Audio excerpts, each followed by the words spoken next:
Detroit Auto Parts is the official parts store of Redline Radio and home of our original studio. Now the home of Talking About Balls, the best show at Redline Radio. They have two convenient locations. East side, call 216-531-7373, or on the west side, 216-398-7373. Mention Redline Radio and receive 10% off of your purchase. Growing Wings Adult Services is the official sponsor of the old home for Talking About Balls, state-of-the-art Studio 2. Growing Wings Adult Services has over 7 years of experience with taking care of adults with disabilities. For more information, give Lisa a call today at 234-334-7547. Voted #1 remote guest by all of America at Dynatech. Talking About Balls. We're here to tell you that Dynatech is the best. As testified by many satisfied customers, their diamond saw blades are the fastest cutting and longest lasting. Customer satisfaction is how they measure success. Their engineers are always available to help you troubleshoot and solve a problem on your job site. Dynatech is the only saw blade company recommended by the pavement marking manufacturing industry. Located in Elyria, Ohio, Dynatech is committed to being the top diamond saw blade company around the world. Their products include saw blades, abrasive blades, pavement marking blades, core drill rigs, core drill bits, high-speed gas saws, masonry saws, walk-behind saws, tile saws, other construction equipment. They stand behind their products with a warranty and customer service that keeps their customers satisfied and earns us the ranking of best in the industry. Dynatech. Contact Dynatech today, 161 Reeser Court, Elyria, 44035, or call 1-800-446-9001, or visit their website, dynatech.com. Do you like NASCAR? Do you like collecting NASCAR items? No. Give Pit Road Diecast a call today if you want to go and purchase those awesome looking cars to add to your collection. They specialize in all the current and past, living and dead, NASCAR diecast and or model car kits. For all of your diecast needs, call 216-355-2347, mention Redline Radio, and receive 10% off your first in-store purchase. If you want to remember the good old days where you had internet to do your radio show, throw it on a t-shirt. Call Incredible Keepsakes. T-shirts, cups, binders, keychains, you name it, Incredible Keepsakes can make it and customize it for you. The official merchandise provider for Redline Radio LLC and all the show hosts. Call 440-242-9648 or go to their website, www.incrediblekeepsakes.com. As Diane would say, cherished moments are made to last forever. Are you remodeling your bathroom, kitchen, need new windows? Need a new desk for two show hosts? I was just going to say that, but I'm so glad you beat me to it, because you know what? Wiggins Construction Home Improvement does everything you need them to do. Residential and or commercial. Give Will a call today, 440-731-7654. And of course, tell him that Team Redline sent you. I talk a lot of smack here at Redline Radio, and you know what I'm not worried about? Getting some bad juju. That's karma. But you know what is great juju? The band Bad Juju. They're the official band of Redline Radio, covering all your favorites from the 80s and 90s. To book Bad Juju, call Chad Moon at 440-458-0209. I'm going to jump ahead to this one because I love Ohio Wheelman Series. They race cars. They're quick. They're fast. I haven't watched them yet, but I did see a video last year when Dave was showing it on Facebook, and they look pretty fun. Premier Stock Car Racing Series in Northeast Ohio, Michigan, and Indiana. Redline Radio is a proud sponsor of the Wheelman Series. Remember, we are still looking for 2024 sponsors. No better way to get your company logo on some of the fastest cars in the state. Not to mention, local racers are some of the most loyal people when it comes to supporting our sponsors. If you're throwing some old rickety chairs out the window and one of them happens to hit the sidewalk and you put a crack in it, call ACS, Affordable Concrete Solutions, LLC, to come by and check it out. Call today, 440-714-1987, or give them an email, affordableconcretesolutions.llc@gmail.com. Is your car broken down? Can you not start it? Is it not running? Do you have a tire that's flat? Give Tuffy Auto Care a call today. It's more than just a slogan. At Tuffy, we stand behind our work and promise it'll be done right. Period. Or guess what? They're going to fix it for free. Tuffy is located at 649 Leona Street in Elyria, Ohio. If you're looking to put on a Bob Marley album and not get arrested for the things you're doing while you're listening to it, you're going to want to go to Puff and Roll Vape and Smoke Shop. All legal all the time. Your one-stop shop for vaping, CBD, and Kratom in Elyria, Ohio. Your favorite local smoke shop located at 464 North Abbey Road. Contact them today at 440-444-4443, not 420. Ask for Dave or Dan when you mention Redline. You get 10% off your purchase. It's going to be getting cold here shortly. We're coming off a very hot summer, but is your AC not currently working? Are you afraid your heat's not going to work when the weather turns cold? And I'm going to power through that one because that's what we do here. Give Sensible Solutions HVAC Services a call today, specializing in service, maintenance, repair, and installation. 440-985-8387. That wasn't because Kyle couldn't read. It was because he was cold. He was shivering. So he's going to have to call and get his HVAC serviced. All Pro Freight Systems, large order freight shipping located in Northeast Ohio. One call hauls it all. All Pro Freight System located at 1200 Chester Industrial Parkway in Avon, Ohio. Ask for Matt, 440-933-2222. They can haul away your old chairs if you want to get rid of them. If you're interested in advertising with the station, get a hold of Dave at 440-503-0828. For all of our programming information, you can go to www.redlineradiolllc.com. Check out Redline Radio LLC on social media, Facebook, YouTube, Twitter, Twitch, Instagram, and LinkedIn. Want to take Redline Radio on the go? Download the Redline Radio LLC app at the Google Play Store.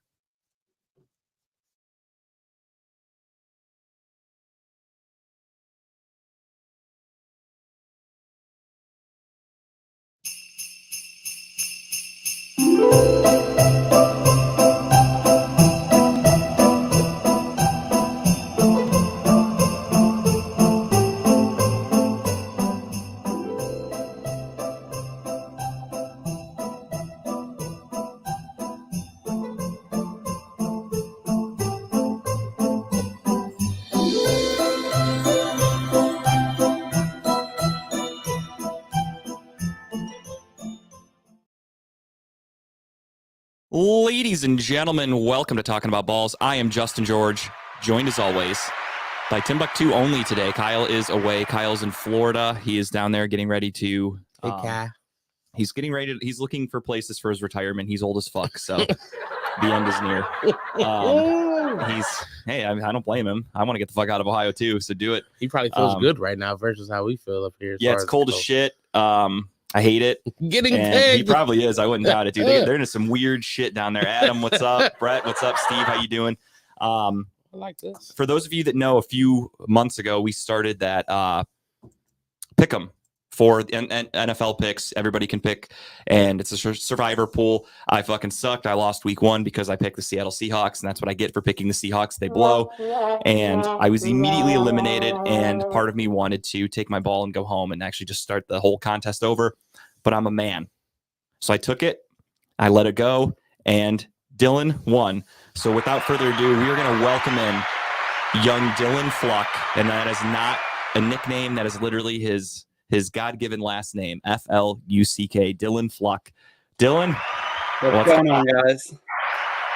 So Dylan is a young go-hard that is friends with my friend's son, who was on that trip I took to Disney back in April instead of going to the draft. So I got to meet Dylan, and we got to experience the Disney VIP together, and it was life-changing. And he is now a part of the very historic, very famous group text that my friends have. And I'm sure he puts his phone on silent most of the time because we text a lot. Yeah. I mean, probably like over 100, at least 100 is like a slow day. But yeah, the amount of texts we send each other, especially on game day, it's fucking nuts. Like, I don't know how my phone hasn't exploded in my pocket. Not gonna lie, game day is nuts. That I just mute. No, this is one that I love being a part of because we just talk so much shit. It's fun for me. So like when I see anybody text, I read it and I'm immediately like, all right, what kind of shit am I going to talk? And it's fun. We keep it fun. Can I take the other side when they text? I got to take the other side. Oh yeah. Dylan is always on Team Mike and I love it. Like it's fun.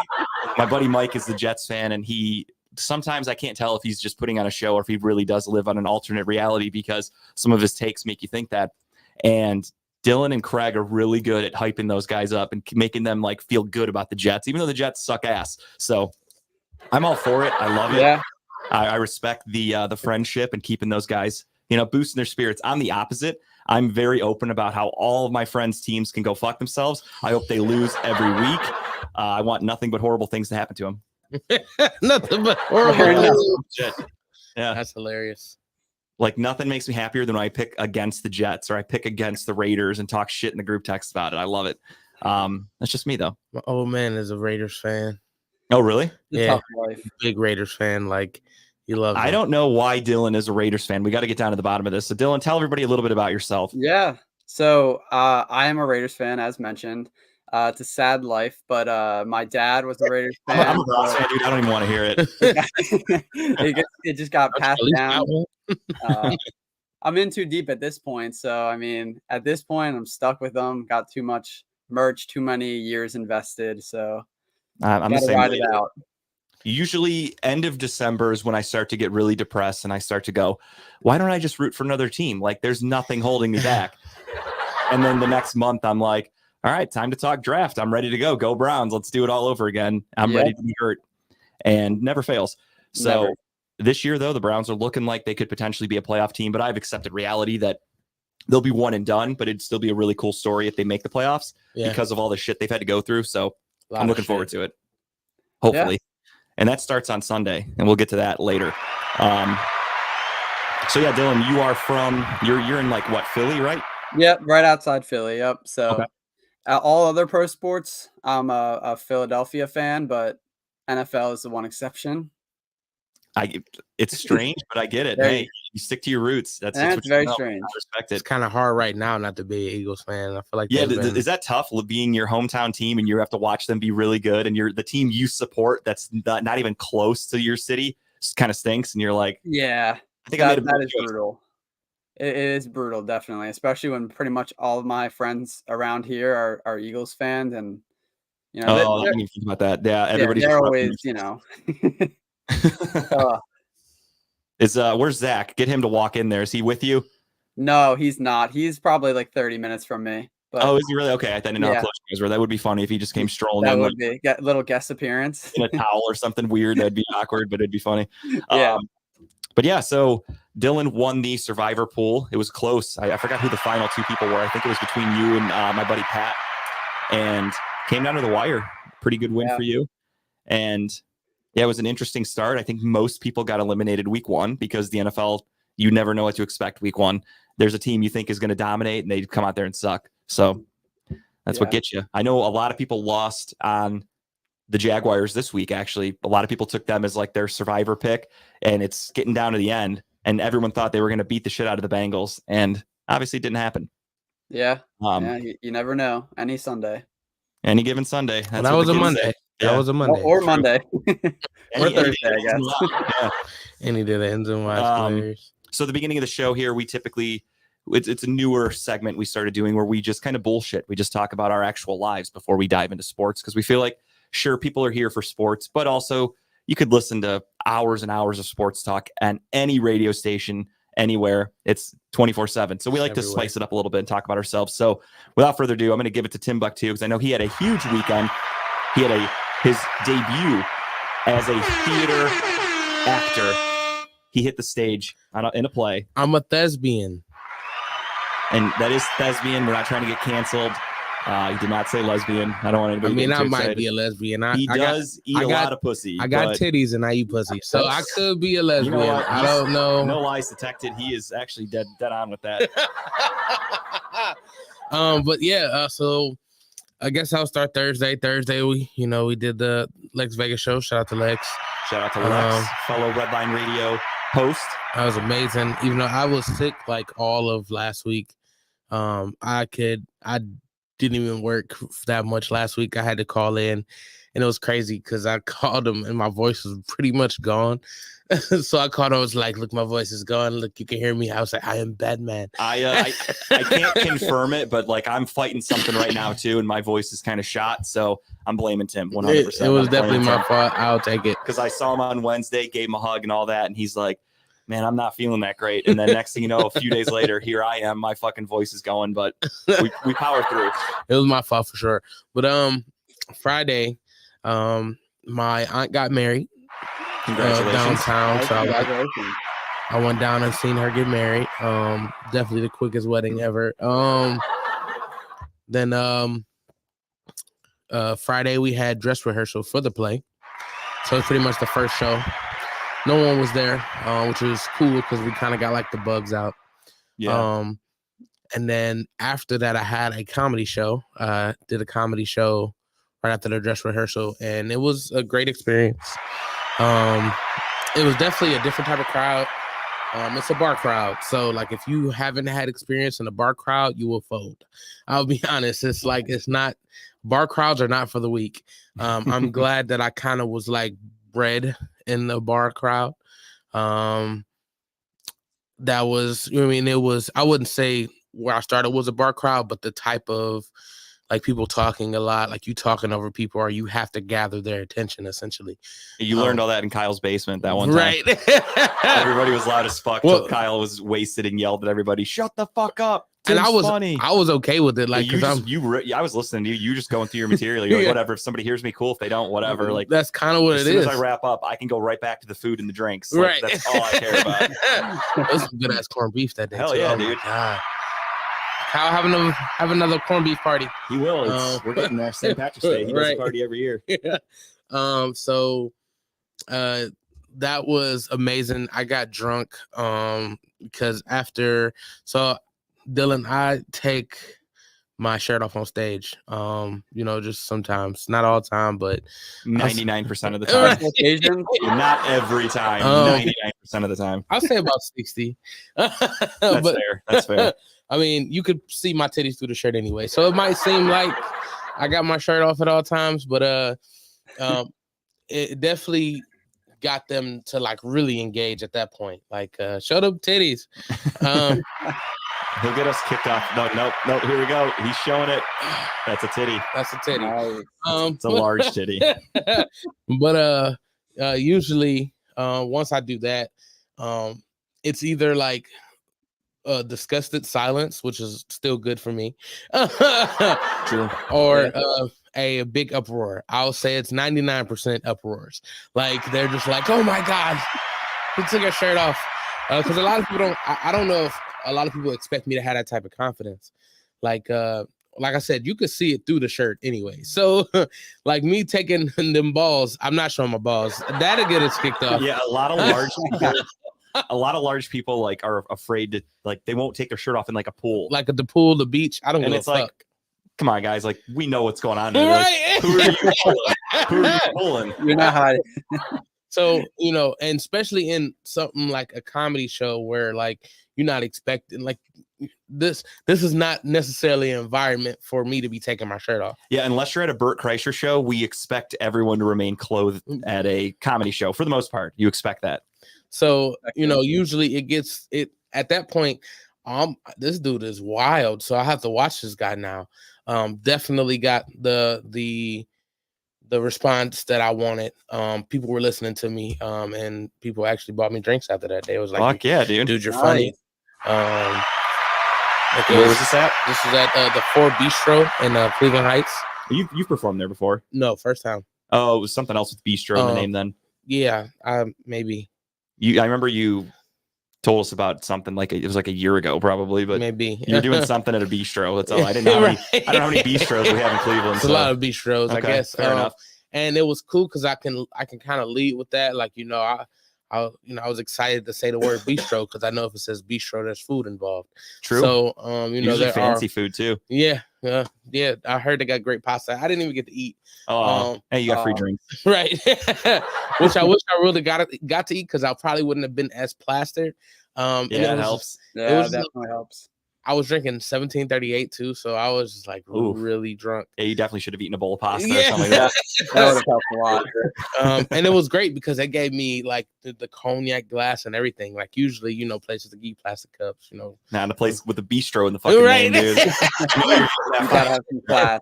Yeah, Right. it's pinky out drinking Oh. that shit. And I have been in there before, but I've never like performed there before. So walking in, just being nice and stuff. The bartender actually knew me from the last time I was there. And she was phenomenal. I don't know if she has a man, but I think if she didn't, she would probably be at me. Looks like you're going back soon. Huh? Right. I know what Tim's doing this weekend too. Because I definitely would get at her. But so that drive home was terrible. I honestly, I knew how I got home, and I know I wouldn't have made it home if it wasn't for my roommate. I had to call her like, hey, I'm sorry, but you got to talk to me on the way home. I was going the wrong way. I had like no gas, so I'm worried about. No. Yeah, I'm Oh, worried geez. about everything. Like this was the worst night. Definitely called Earl that morning, and I have 2 plays I have to perform in the next day. or that day. Oof. You got to do it all Oh. hungover and feeling like shit. Oh man, it was terrible. That's rough. It That's was brutal. terrible. I But probably would have been too nervous to get that fucked up the night before. like knowing I had to play the next day. But that's just me. That's just me as a person. Shout out to Taco Bell breakfast for saving my life. It could go good or bad, depends on what you order. Basically, Taco Bell definitely saved my life big time. So does the shirt stay off the whole night? Not the whole night. I mean, I don't. Once I take it off, it's off. But I don't take it off like as soon as I get on stage.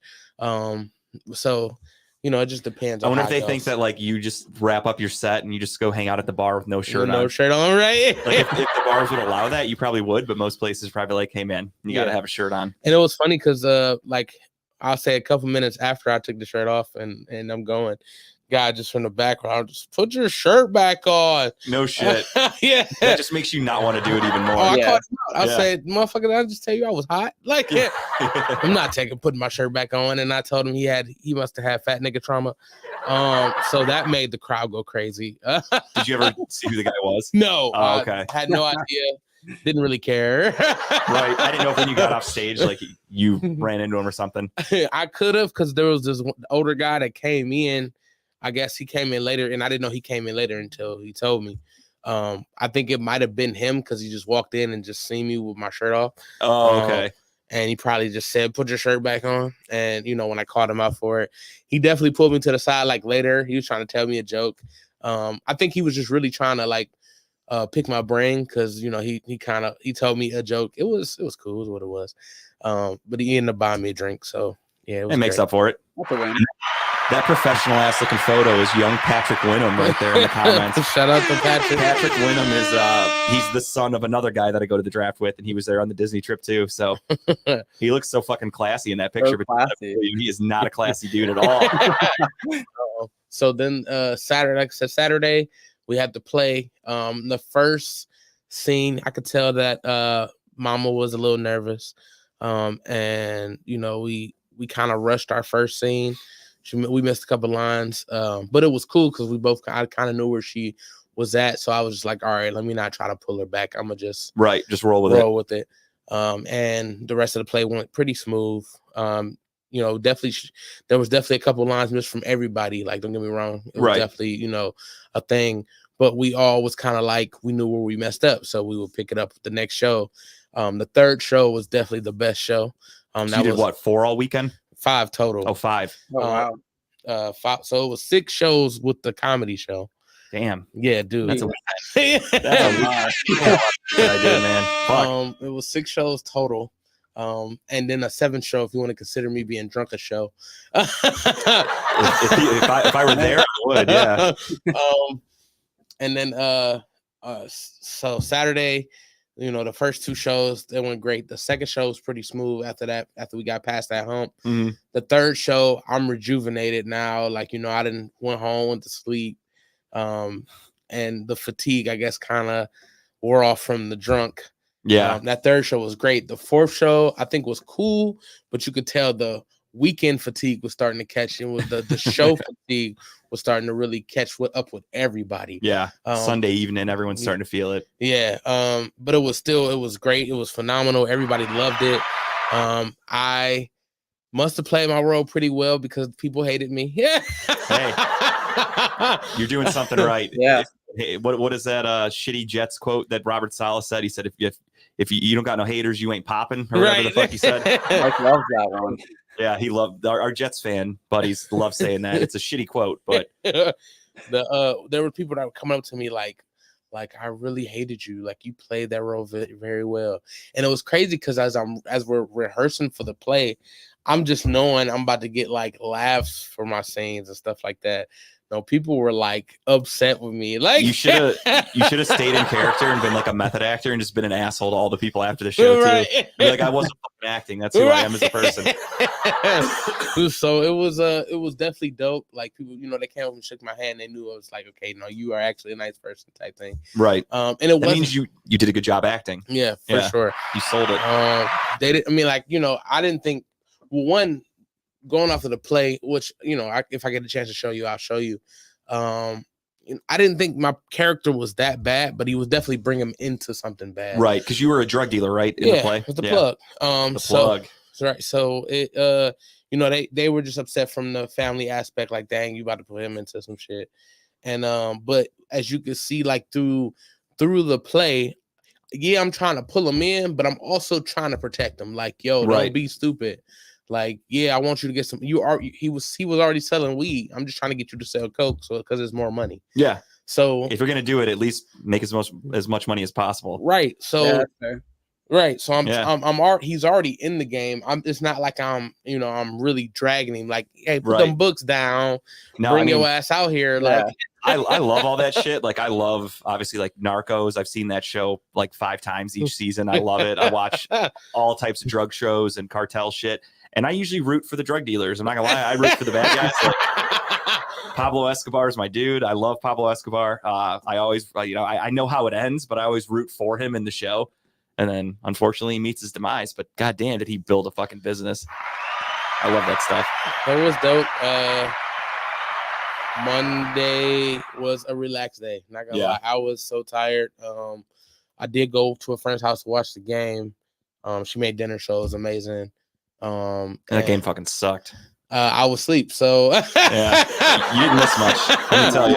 I think I watched a couple plays and then I was out of there. Like I was full. I was asleep. And Tuesday, Timbuck Tuesday. Timbuck Tuesday. Give it up for Tim. That's Tim's show. Tuesday nights, Redline Radio from 6 to 8. Yes, Timbuck Tuesday. Check it out. And yesterday was actually a really good show. We had somebody on. She's not necessarily in the media, but she has a son that does comedy, and that's how I met her.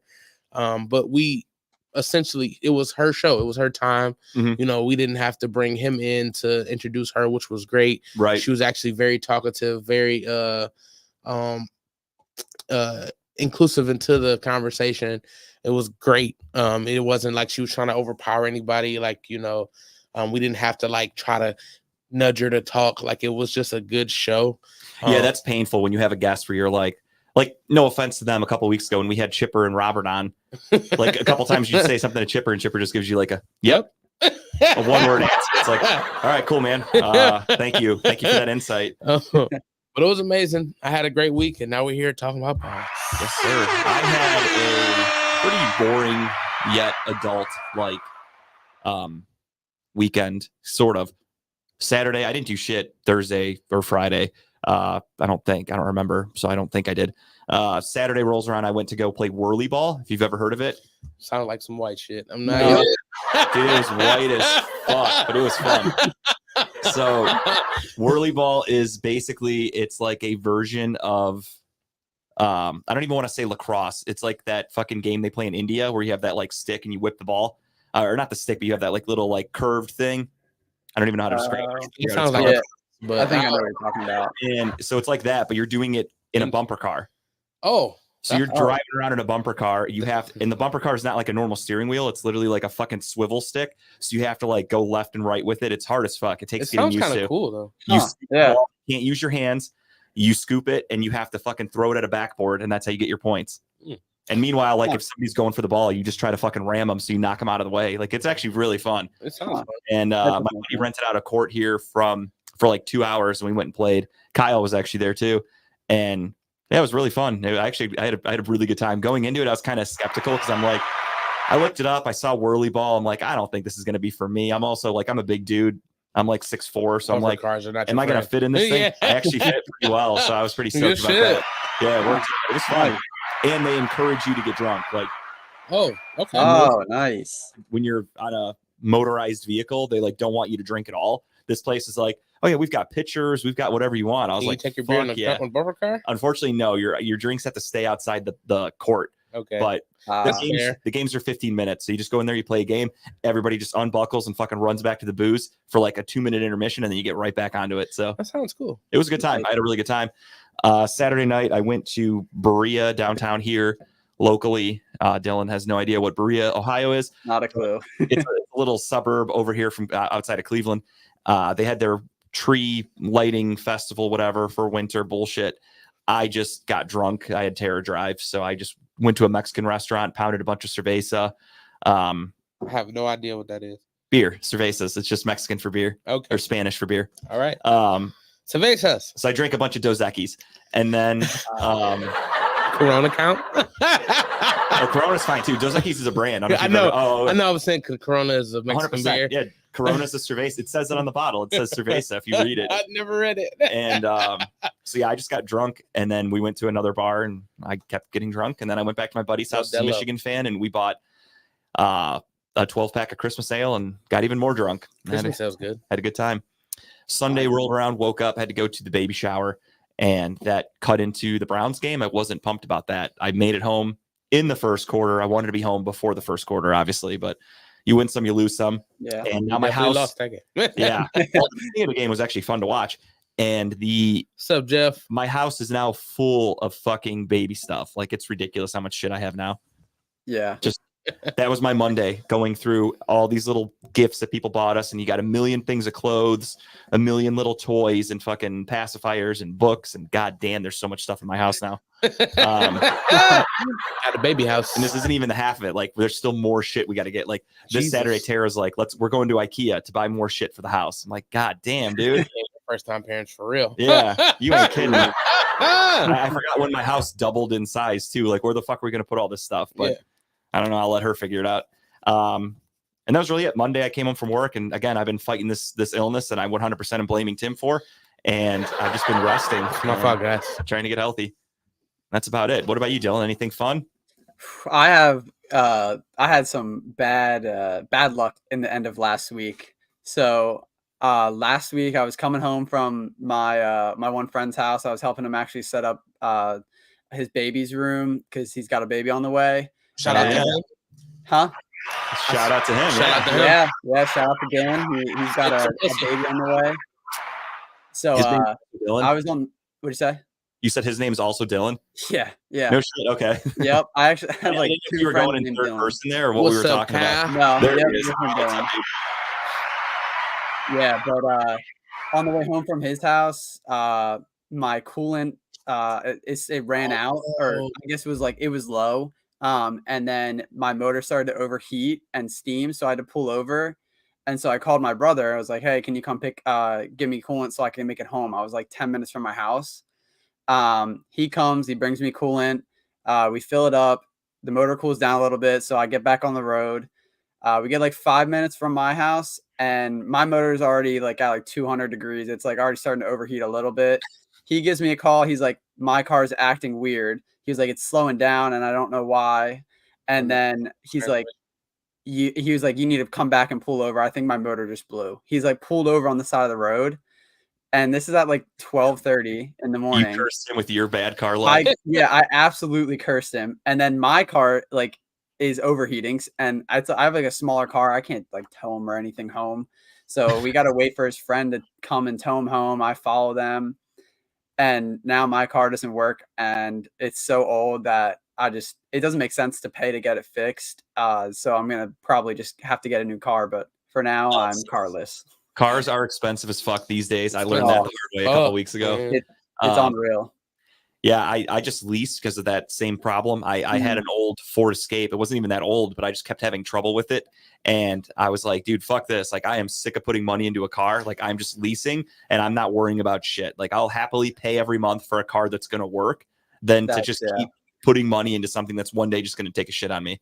That's rough. That's a fair point. Look at leasing like Ubering, I guess. Exactly. Yeah. Yeah, that's true. It's for me, it's just there's no headache because I don't have to worry about like, okay, I'm hitting like 100,000 miles, something's gonna break now. Like, I've got to fix my brakes, I've got to do this, I got to do oil changes. Like, I don't drive for shit. Like, I just traded in my car, I had it for 3 years, I didn't even have 15,000 miles on it. So I get like one oil change a year. I live 5 minutes away from work. I mean, I took that on multiple road trips, but it still just doesn't add up to a ton of mileage. So yeah, I don't have to worry about shit. I love it. I fucking hate cars. I don't know anything about cars. Do you have to not have to pay for your oil changes either, or do they pay for that? No, too? so I get 2 free ones for the first year with Mazda. Then I have to pay for my own, and it's synthetic, so they're like the fucking $80 oil changes. But again, once a year, gladly pay it. Happy to pay that. Yeah, it's not bad. Like, if my car ran out of coolant and overheated, I would have just fucking left it there and been like, I guess I need a new car. Like, I wouldn't have even attempted to fix it. Yeah. Leave it on the side of the road. It's somebody else's problem. Yeah, it's a rough shape. Yeah, that sucks. Oh, hey, what's up, Jeff? I just saw your comment there. Yeah, it was good seeing you on Saturday night, dude. Yeah, Redline Radio show host Jeff James working at Front Street Social. I was up there getting drunk and happened to run into him when I was on my way to the bathroom. So Shout out to Loud and Local going live. yeah, I think they started today, right? I believe is it today or yesterday? Okay. Oh yeah, I saw their show on Saturday. I haven't seen this week's episode. Obviously, I've got my show today, so Right. we'll see how that goes. I think they are on Wednesday nights. Actually, they're competitors now, so I have to talk shit. I think I got to go full Howard Stern, Jeff. Sorry, bro, you did this to yourself. No, I'm just kidding. But yeah, that sucks, dude. Car trouble is not fun. Nah. I hate it, but at least on the bright side, it was during a Raiders bye week, so you had all weekend to fix your car. Raiders didn't play. Exactly. Yep. Now you're ready to roll. We got football again this week for you. Oh yeah, I can't wait. I'm excited. So, Yeah. with that being said, we will now get into actual sports talk. That was like damn near perfect. We did a half hour of bullshitting, worked out beautifully.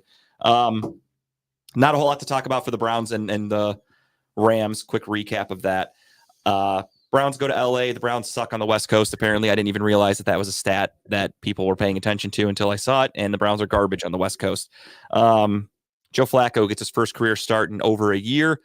Looked good. I'll give him credit. He actually looked very, I don't even know what the word is. Poise, maybe. Yeah, poised would be good. He looked poised. He looked like he was mid-season form, I guess. He didn't look like he was rusty, like he hadn't played in a long time. He looked like he'd been there for a long time. Made some really tough throws that I didn't expect him to make at this age. Made some questionable decisions, especially at the end of the game when he threw that interception, which basically was the dagger. Overall, though, I can't really fault the Browns. They're on the West Coast. They're on their fourth quarterback. They lost Nick Chubb. They had no Denzel Ward. Myles Garrett's playing with one arm.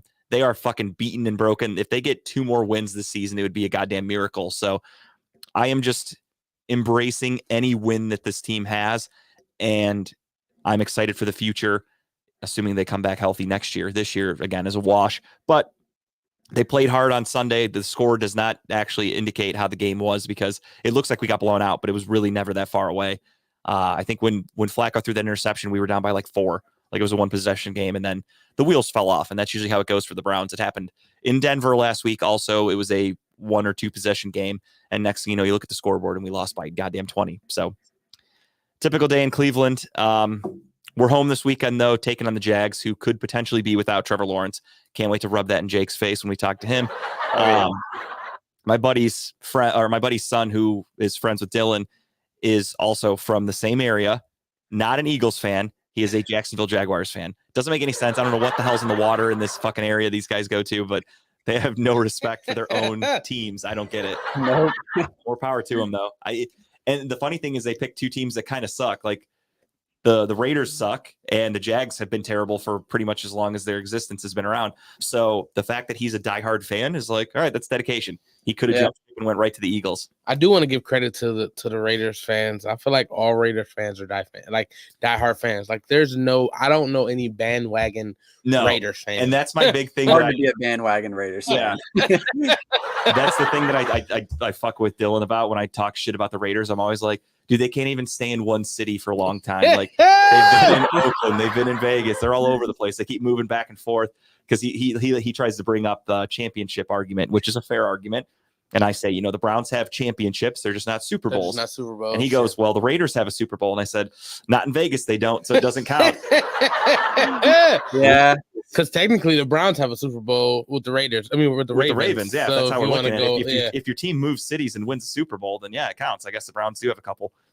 But I would never want credit for the fucking Browns or for the Ravens getting a Super Bowl. Yeah, Kyle is in Florida. Enjoy that sushi, man. Getting ready to chow down on some steak after destroying some sushi. Thank you, Kyle. Hopefully you don't end up in the news in some Florida Man article because that's usually how shit goes down in Florida. Oh my God. Wouldn't that be kind of funny though if it was Kyle in it? Trayvon Price. That sounds crazy. Oh, geez. You just wished him dead, I think. No, I didn't. No, I didn't. That's a death wish. You Jesus. said on the news, and I just said Florida Man. Like if something funny happened, like there could be a funny Florida Man story. It doesn't have to mean that he got shot and killed. I mean, he is in Florida. They love guns down there, but goddamn. Well, if Kyle I did not do that on the show. Nope. Hell no. I may or may not have killed Nick Gilbert, and Tim is now trying to kill Kyle. So bath salts are next. Now that's a funny Florida Man story. Not getting murdered, Tim. Jesus, you went dark. But yeah, the Browns do lose to the Rams, and it was unfortunate. They played them pretty well. Sean McVay had Jim Schwartz's defense figured the fuck out, and they were just picking us apart. There was not much we could do. Myles Garrett with his one arm was a non-factor. In a situation where you need the rest of the defensive line to step up, we had 0 sacks, so nobody stepped up. The secondary looked like shit without Denzel Ward. Just really everything was bad. JOK had a decent game, but other than that, there was really nothing exciting. Need some of that Florida Flocka. I don't even know what that means. Do you know what that means, Shave Tim? the love, Tim. Waka Flocka probably is what he's talking about. I know Waka Flocka. I don't know Florida Flocka. Yeah, Tim is trying to get Kyle killed. I respect I'm not it. Kyle. Please live. Tim is having such a good time with Dylan as the co-host that he's like, "Fuck Kyle, that dude can die now. We got a new permanent co-host." Man, that's cold. That is harsh, Tim. There's too many Browns fans in here. Yeah, you got to spice it up a little bit. Yeah. we need that third wheel. Right. I get what you're talking about. But yeah, so there's really nothing. I don't even really want to talk about the Browns game that much. It was upsetting, and I've moved on. I'm ready to talk about the rest of the NFL, though.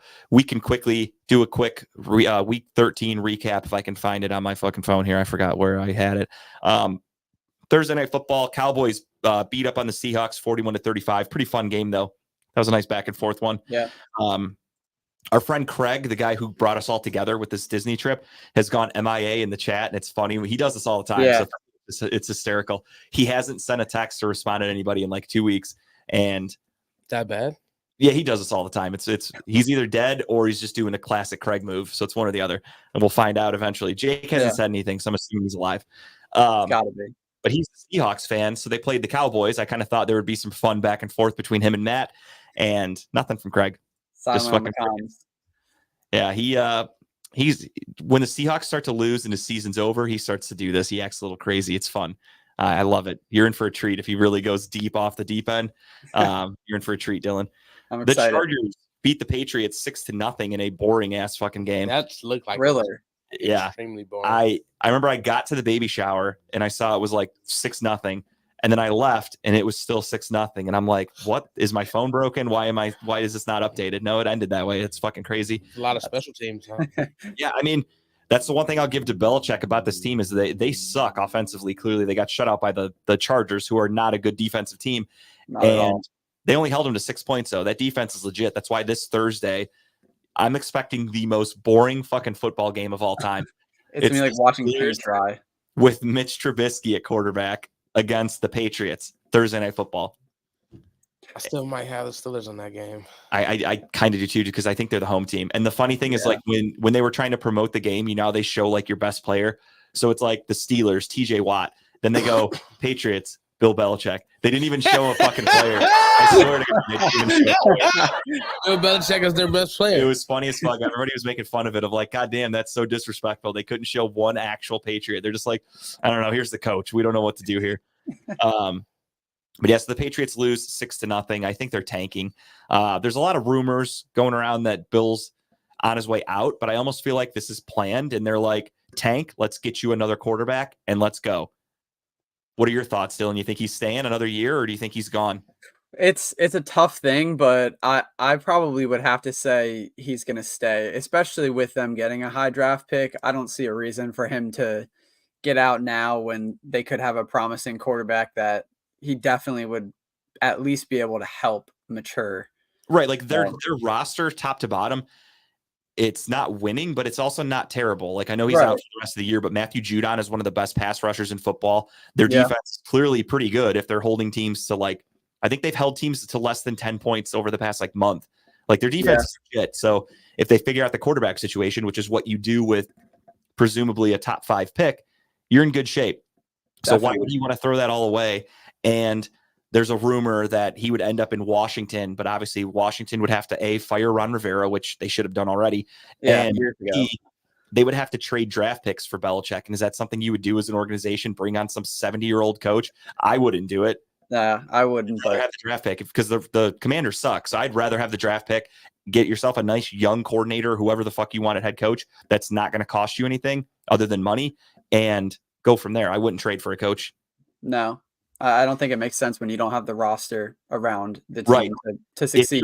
if you're a coach away, like if your head coach stinks, like if you're the Chargers, like if the Chargers traded for Bill Belichick, that would kind of make sense. They have a Yeah. pretty good roster, but the Commanders, it makes fucking zero sense to me. They need damn near every position top to bottom, and head coach is the least of the worries. Yeah, definitely. That would make no sense. What's up, Lisa? Hey, what's up, Lisa?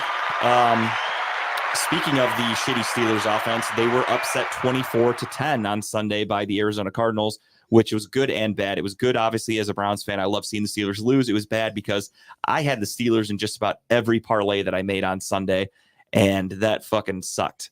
I think I chose the Steelers. Yeah. It was a clean sweep. We all picked the Steelers. And every bet that I placed, I threw that in there because I'm like, that's just free money, baby. They're gonna beat the shit out of the Cardinals. Yeah, I thought the same thing. But again, I love to see it. Kenny Pickett got hurt.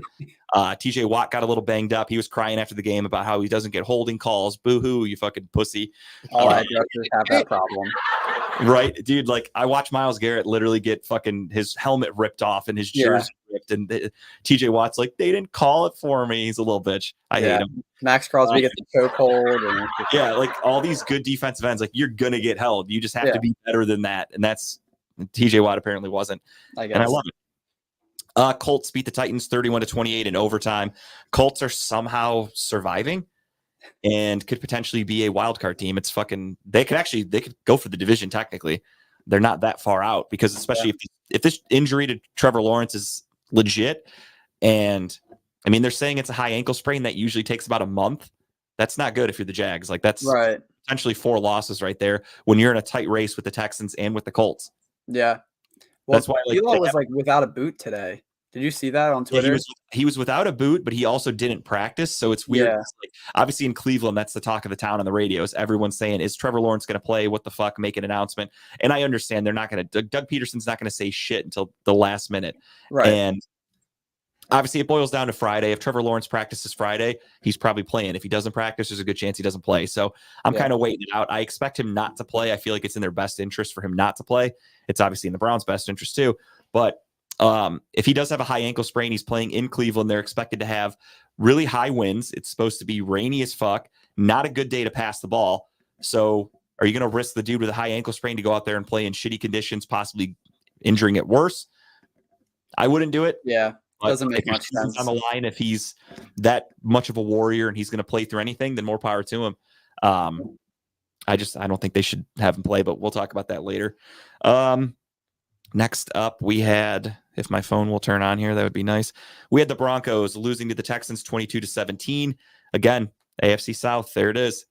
The Lions beat up on the Saints 33-28. They actually were winning like damn near by 2 touchdowns, I think, early in that game, and then they pissed down. 21-0 in the first quarter. 21, yeah. I think, yeah.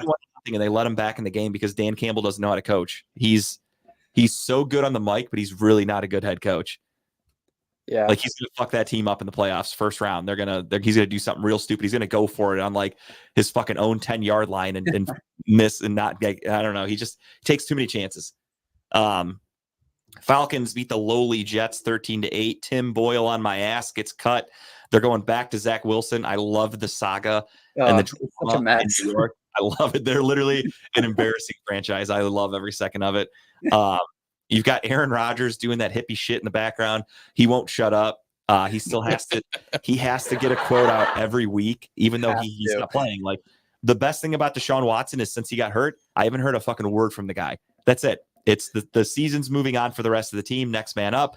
Aaron Rodgers is all you hear about with the Jets, and the dude hasn't played since the first fucking snap of the game. Zach Wilson didn't want to come. Did you hear about that one, Tim? Mm-mm. So they obviously benched Zach Wilson a few weeks ago. They went to Tim Boyle. They went to Trevor Siemian.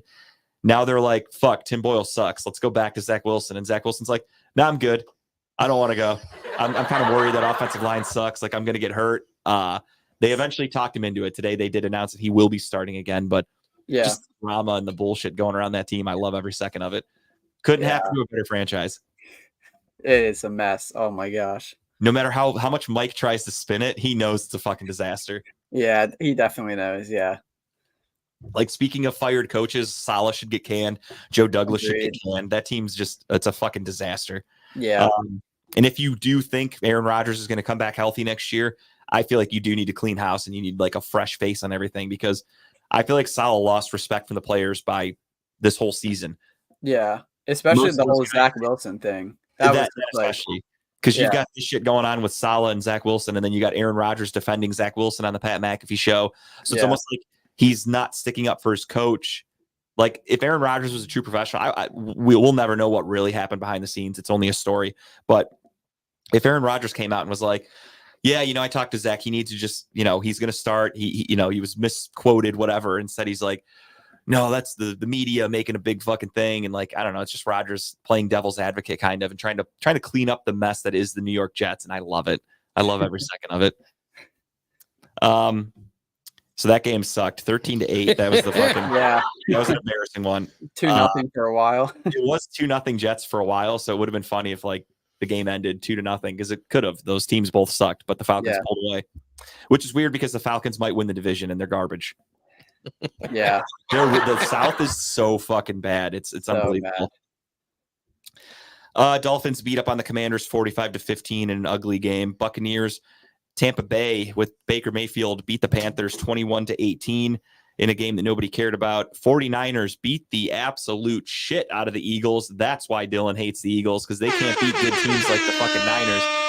Yeah. 42-19. I took the Niners minus the points last week, and then I chickened out at the end and I took away the points, but I still stuck with the Niners, and I wish I hadn't, because that would have been an extra point for me in our pick'ems. yeah, But you live and learn.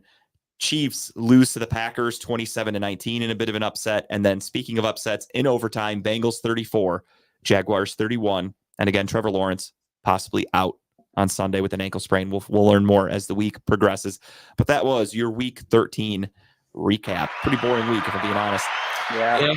Not a lot of good football. It was a pretty fucking No. boring week. Football this week was definitely like I didn't even hear a shit ton of football this week. And usually you hear like everybody like kind of like talking about it, but Yeah, nothing cool happened. Like all the Nothing. games are pretty boring. Like I think college and high school was more exciting. 100%. I mean, Yeah. college was, Yeah. everyone was fighting for the fucking bowl spots, and like you have Georgia losing to Bama, you've got Michigan obviously beating Iowa as they should.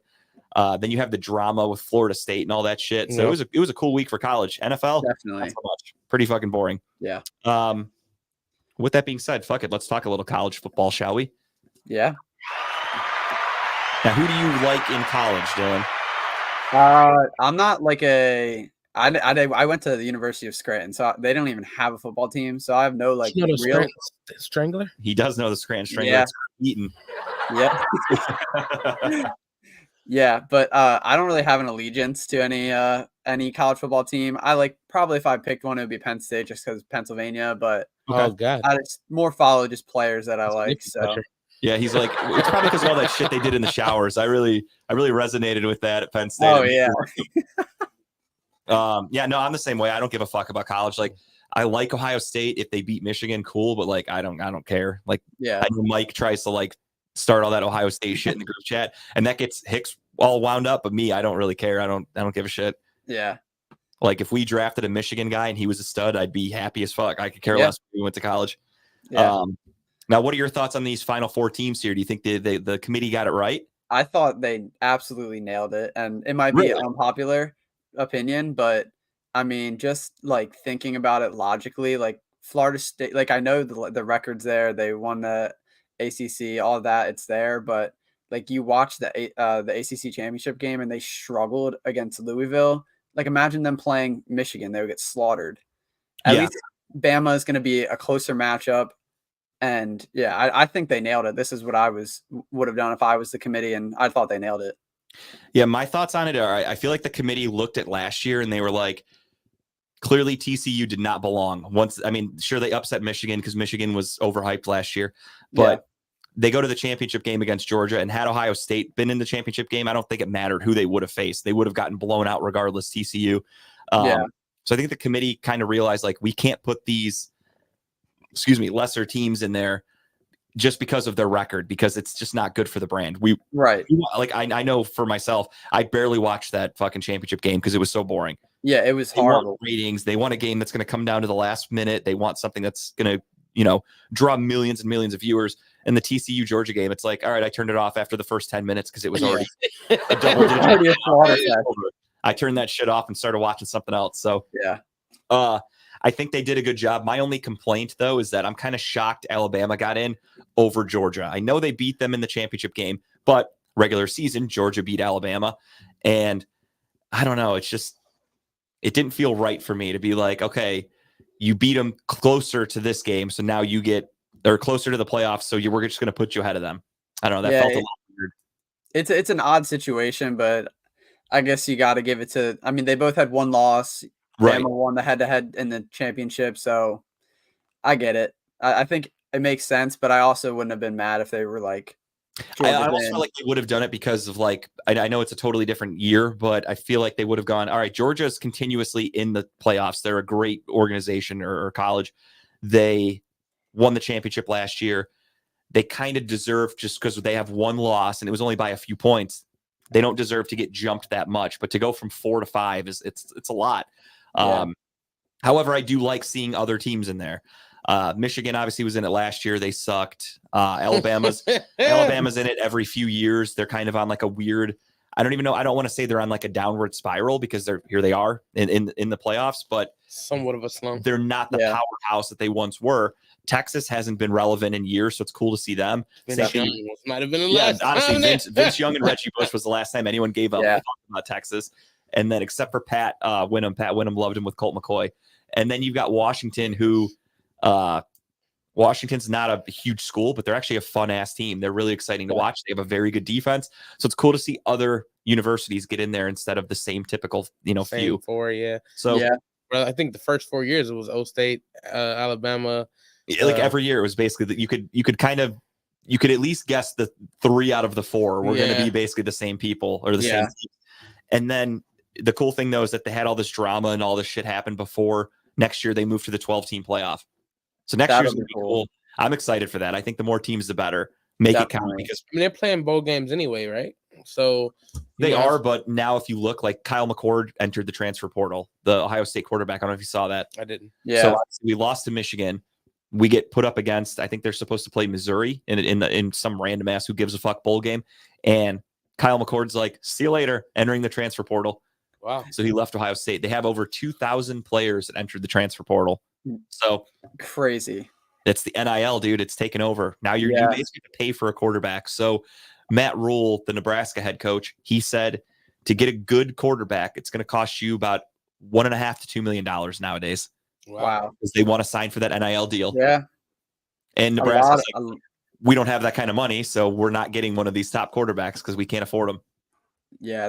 That is the rough part about the whole NIL is those colleges that can't afford those stud players now. They're just going to be forever stuck.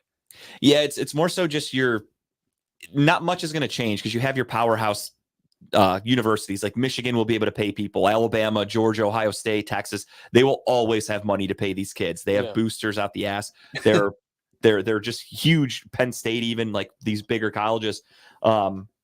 So them getting good players is going to be no problem. It's the smaller schools where it's going to be tough because then also if you have a guy who has one really good year, he can then go, all right, I'm fucking bouncing because I want to get paid from somebody else. Yeah. So it's going to kind of turn college football into Major League Baseball essentially, where there's no salary cap. Do whatever you want, spend as much money. You want to build a powerhouse team with money, do it. Yeah. I think it's kind of bad for the game, but I think it depends on what takes school away- you like, I guess. If you like Yeah. Ohio State, you like Alabama, then you're like, this is fucking great. Like we're going to be able to buy what we want. I feel like it definitely takes away from like some of the people you kind of always want to rep for the alma mater, and now I feel like that's gonna lose. Like the school traditions are gonna lose out a little bit. Yeah. Yeah. Because it used to be you'd get a kid that signs with Ohio State or with Michigan or whoever because they're like even, they sign with Alabama because they're like, I fucking hate Georgia. So I want to come to Alabama. I want to kick Georgia's ass. Now kids are like, I'll play wherever. Just give me the fucking money. Give me I the don't biggest care. check. You have some 18-year-old kid who's getting offered millions of dollars. They're going to just be like, fuck it. I'll go play at goddamn Sam Houston University. I don't Yeah. care where it's at if they're paying me. I definitely think they see what I think the issue lied they went to the extreme where it's like you should have just let these kids sell merch and sign and whatever they're gonna do to get the little extra money, because you're giving them money by giving them a scholarship, but they gotta live too. And if they're supposed to be as big as stars as they're perceived to be, you gotta allow them to have some money to be able to ball out a little bit. They're kids. No, absolutely. Yeah. But it also hurts with recruiting, because back in the day, you used to be able to recruit you'd have to have like a great staff. Like think about Deion Sanders right now. Deion Sanders is trying to turn that Colorado program around. He could himself recruit anybody. Like kids want to play for him. Right. However, you have the competition of people paying money. So the recruiting factor kind of goes out the window of like, yeah, this kid really wants to play for Deion because it's, prime time, Right. but he's going to make an extra $1 million going here. So fuck prime time. Facts. Yeah. When I liked Especially it for back in the day struggling where like kid. in the beginning of the season, that was really cool with Colorado, how they went out there, they beat TCU, but TCU sucked. Like that team wasn't the same as last year, but they Not get at that all. huge win every weekend. Colorado's on TV. I'm looking at it. I'm like, good for Colorado. Like, that's really cool that Deion Sanders is going to be such a draw. They're going to start to get talent in a few years. This team's probably going to be in like the top 10 consistently. And then now the NIL shit happens and it's like, yeah, maybe they're not going to be, because kids are just going to go for the money. Conspiracy theory. Hit me. They did it because Deion was getting so much. Hell yeah. They hate the blacks. That's Yeah. what Tim's saying. Wow. Tim went No, there, dude. absolutely. That's I can absolutely- see that. Absolutely, where I'm going with this. I They're mean, like, yeah, these old white guys are like, we don't want that. We like the traditional football. Give me this white head coach. And yeah, that makes sense. I can That's see that. good. conspiracy theory. Where's Conspiracy Carl when you need him? He's in Florida right Gotta now. call great for the gematria. He's sucking down my ties with Kyle right now. Those Right. sons of bitches. But no, that's a good point. I mean, it's fishy. And like when you start, kids were getting paid regardless. I think we all know that. If you were a good athlete in college, you were getting some shady shit on the side. Everybody Definitely was getting some pussy. pussy comes for free sometimes, but it's the money that the coaches like. They You were seen- definitely you getting seen money. He got game. You seen how they got Jesus? Right. Still, I said most of it comes free. Right. But no, there's always been some shady shit with college. Like if you look at, there's always been rumors of different schools getting busted for, even in college basketball, et cetera. If you're a good athlete, people are paying you to come to that school. But now they can just admit that they're paying these people, but makes it a little different. And then now it's just about who's got the deeper pockets. Yeah. So who do you like to win the championship here? I think that the Michigan Alabama, they're both games are gonna be really good. I think at least. I think so too. But it is. This is like the first year I feel like in a few years that I just kind of don't know. It's like last year was like basically Georgia versus the field. Like Yeah. pretty much everyone thought Georgia was going to run away with it. But this year, I don't know. I like Washington kind of. They're really a fun team, and I think that Great they pick. have a good balance of good offense, good defense. Yeah, It could be that's a fun story. Happens to be Tim's last name, so I feel like he likes that too. He's a big Washington fan. Nice. But no, I'm with you. I actually I hate Alabama. I'm sick of seeing them. The last 20 years they've been great. I'm sick of watching them. Yeah. Michigan, obviously, I have nothing. I don't care about them, but I also don't want to see them win. That's the last thing I want is Michigan fans to be able to talk shit. I'm okay with a Big Ten team winning now. See, not me. I have the opposite where like a couple years ago when the Bengals were in the Super Bowl, Browns fans were like, no, we should root for the Bengals. They're from Ohio. I was the first one to be like, I wanted the fuck Rams to you. win. Yeah, no way. I want the Bengals plane to go down on their way to the Super Bowl. Fuck that. They're a division rival. I don't give a fuck. I want them all gone. Yeah, no, Michigan also, though. I have some friends that are Michigan fans, and I just don't want to have them be able to brag about That's anything. the only thing I don't want to hear. I don't know anybody that likes Washington. So fuck it. I hope Washington wins. Yeah, that's fair. I'm definitely not going to be upset if the team with my last name wins. You could start buying all the merch and shit. Exactly. So it works out for me. I used to be a Texas fan. I just so I don't know what it was about the Longhorns. I was always. I been a feel like fan. most kids growing up, like you liked Texas or you liked Notre Dame. Like those were like the couple I was schools. never a Notre Dame fan. I It was didn't one or the hate other. Notre Dame, but I think it was more so like little drunk white kids or little white kids with parents that were drunks. They were Notre Dame. I just only liked Mhm. Ruby. That was just it. Oh, see, that Just starts Rudy. like Kyle, diehard Notre Dame fan. Never went there, nothing. Has no affiliation, but he loves Notre Dame. Like that's his Huh. school. as a kid, I liked Notre Dame because I just liked the little Irish guy logo. Like I thought that was It's cool. pretty cool. Yeah. Yeah, that's And cool. then I got older and I was like, all right, I like Michael Jordan, so I liked the Tar Heels for a while. Big Tar Heels fan. And then now I just don't give a shit about college sports. I watch it strictly for like the scouting. That's it. Like I don't care about who wins games. I was a Yeah. big Tar Heel. Like, yeah, Jordan, obviously. Antoine Jameson, Vince Yeah. Carter, those were the days. Yeah. I was a big fan, like back when they had like Sean May, like Yeah. those were championship teams. I liked them then still. I'd I say also for hate Duke, so I guess that's. I never hated Duke. I really loved Coach K. I so, like Coach K. yeah. Yeah. Other than that, I don't like Duke. College basketball for me was just I had like a handful of teams that I liked, so it was just fun watching these teams because they're always good. You have like Duke, North Carolina, even Ohio State men's basketball is fun to watch. So it's cool to just watch those teams. Like I don't scout college basketball at all. No, I don't give me a neither. fuck about the NBA draft when it comes out. Like I just go Yeah. whoever we take. It's like Major League Baseball. The Guardians get the number 1 pick, and I had people ask me like, "Who do you think they're going to take?" And I'm like, "It doesn't fucking matter because they're not going to play for 5 years. Like Right. that's baseball for you. Yeah, Like I can't get excited for the number 1 pick. it's so hard to. Yeah. They're going to take some kid out of high school that I've never heard of, and he's probably going to suck if we're being honest. That's just playing the odds. Or they'll Yeah, take you gotta wait 5 years. No, luckily, no, they will take like a 17-year-old. But still, same thing. He's going to play in the minors for the next 5 years, and then he'll eventually make it to the majors. You're going to go like, oh yeah, I forgot about that guy. That's how Major League Baseball Yeah, works. That's true. Unless you Yeah. get a Bryce Harper or somebody like that. But Somebody that's just good. there's nobody in this draft class that's like can't miss, like no brainer, take him number 1. Right now, there's a list of like 5 guys. I was listening to the radio today, and they're like, well, there's this guy who's a first baseman from like West Virginia, and I'm like, all right, are we really trying to scout fucking baseball drafts? Like that's crazy. Or they take a Japanese player. That I'd be okay with because you really can't go wrong if you take a Japanese guy. Yeah. Yeah. Usually they're old as fuck, so you're gonna draft him. He's gonna be like Right. 30. So he's that's ready. your Brandon Whedon right there. He comes in, he's 30 years old, but he's ready to start tomorrow. Being a Red Sox fan, I was excited about Dice K. Like when we Yeah, got Daisuke K, Matsuzaka. I forgot about him. Yeah, so I was like, oh yeah, we're getting Dice K. Like, and I just like his pitch bag. So Yeah, and then like when any team brings in like a Japanese player, you get excited. Like Ichiro started it all when they brought him in. That's when other teams were like, we got to find an Asian guy. yeah, right. They all tried really hard. The Guardians swung and missed. They got Shin-Soo Choo. They were like, here we go, our version of Ichiro, and he fucking sucked. They chewed that one. Yeah, he was not good. But yeah, no, I think I'm going to go with Washington just for kind of shits and giggles to be Switzerland. I don't want Alabama to win. I don't want Michigan to win. Texas, I really don't care, but I also don't think they're that great. So Washington's been fun to watch all year. Michael Penix Jr. has been fun. Their defense is great. They played Oregon pretty well. I feel like they could have lost that game, but they won. Yeah. More power to them. That's all it takes. You got to win to get there. Yeah, definitely. That's always a tough team. Yeah. Oregon, I mean, Oregon was favored by 10. So that game was fucking trippy. Yeah, that was weird. Oregon was a heavy favorite, double digits, and they ended up losing. And it really wasn't that close. Like it was a little back and forth, but Washington was the better team from start to finish. They dominated. Yeah. I think, they were up 10-0 to start the game. Yeah. Yeah, so it was interesting spread by Vegas. They really fucked that one up, if I'm being honest. That's one. Yeah, Vegas is that's usually one pretty good. They had no idea what they were doing on that game. Not at all. I guess it was good for whoever bid for Washington, right?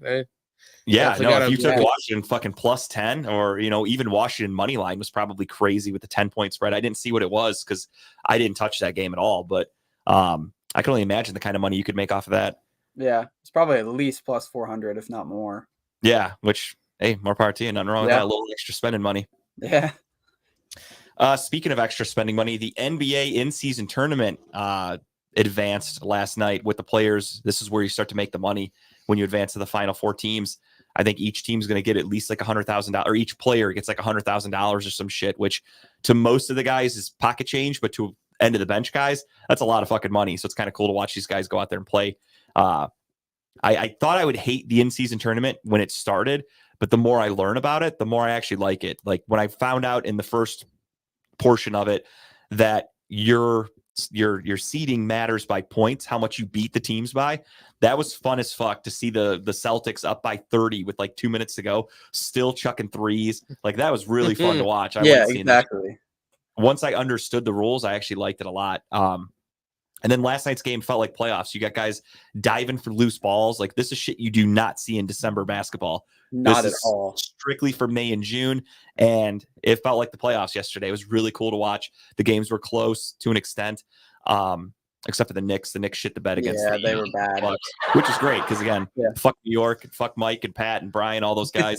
So the Knicks can eat a bag of dicks also. So it's really cool. And Tyrese Halliburton's playing lights out. Obviously, the Bucks look dominant. The Lakers snuck by the Suns last night, and the Pelicans are playing some fucking good basketball. So I don't know how much you watch the NBA, right? You're a Sixers guy. Yeah, I'm a Sixers fan, so I really don't have any allegiance in the in-season tournament, but any meaningful basketball is always fun to watch. Right. I'm a big LeBron guy, so I do want the Lakers to win, but You might Yeah. hate me because I think Joel Embiid is a bitch. Yeah, Tim hates Joel Embiid. if I wasn't a Sixers fan, I would have to agree with you, but since I am, I have to respectfully disagree. But Look, Oh. Joel Embiid plays like a pussy. Like He does, he yeah. plays so soft, and yeah, he does. he has a great bag. He has an Yeah. amazing bag. But if he played as tough as Giannis, he would be unstoppable. yeah, that's his biggest issue is he falls into the trap of he tries to foul bait too much and he gets into that mindset, and that's when he just really shits the bed. Is like he goes down, tries to trap the arm and draw a foul. It's just like, why? I love when he gets a clear mismatch with like a shorter guy guarding him, and he'll like pump fake a couple times and then tries to just shoot a jumper from the elbow. And it's like, what are you doing? Like Yeah. the guy, you have a foot on the dude guarding you, and you're trying to Take fucking. him- He's shooting from the elbow with his fucking knee up like Dirk Nowitzki. Like, it doesn't make any sense to me, Yeah. dude. Like, take Not it to at the all. rack. And he goes to the free throw line 100 times a game. Like, why aren't you just driving every time? Exactly. Like when they played the Cavs a couple weeks ago, great win by the Cavs in that in-season tournament, by the way. Throw Throw that in Dylan's face. there for a out. second. That was bad. But I think there was at one point, Joel Embiid had like 18 free throws and the whole Cavs team had 16. Sounds about right. And the fact that the Cavs won the game was fucking insane because of that stat alone. Or I was in disbelief that he goes to the free throw line that much. But I mean, it's Joel Embiid. That's what the NBA does that for superstars. Yeah. Bitch, I hate him. Yeah, Tim does fucking hate I him. fucking hate him. He's so soft. Like last year, I think when we did we were doing our preseason picks, I picked Joel Embiid to win MVP, and Yeah. Tim was like pissed about it. I almost He was, walked out. I was like, you know what? I'm he not was producing ready your to show quit. anymore. He's like, no, if he wins MVP, I'm fucking done. I quit this shit. Luckily, I talked to him. We renegotiated his contract. He stayed with Oh, us. You talked him off the ledge. That's He was good. close. He was pissed. But yeah, no, this thing's. I'm with you though. I like LeBron. I want LeBron to win anything. If LeBron wins this, he'll have one in-season tournament championship. Michael Jordan will have 0. Exactly. So that's just more bragging rights for me to have, because I think LeBron is the best basketball player I've ever seen. I'm with you.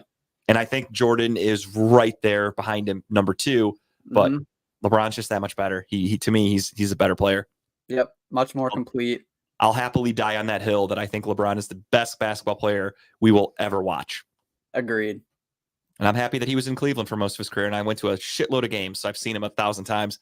And I'm going to be sad as fuck when he retires. I hope that day doesn't come, but it's inevitable. Father Time catches up with everybody. Yep. All right. Now, as I said, Dylan is a Raiders fan. He's wearing the hat. He's got the Cholo flannel on right now. He is full Raiders.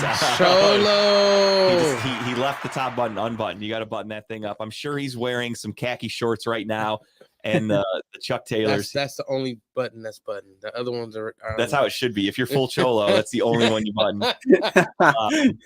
But he is a Raiders fan. He is a diehard through thick and thin. They have had some rough years. So without further ado, this is the Dylan hour right now. We're going to let Dylan break it down.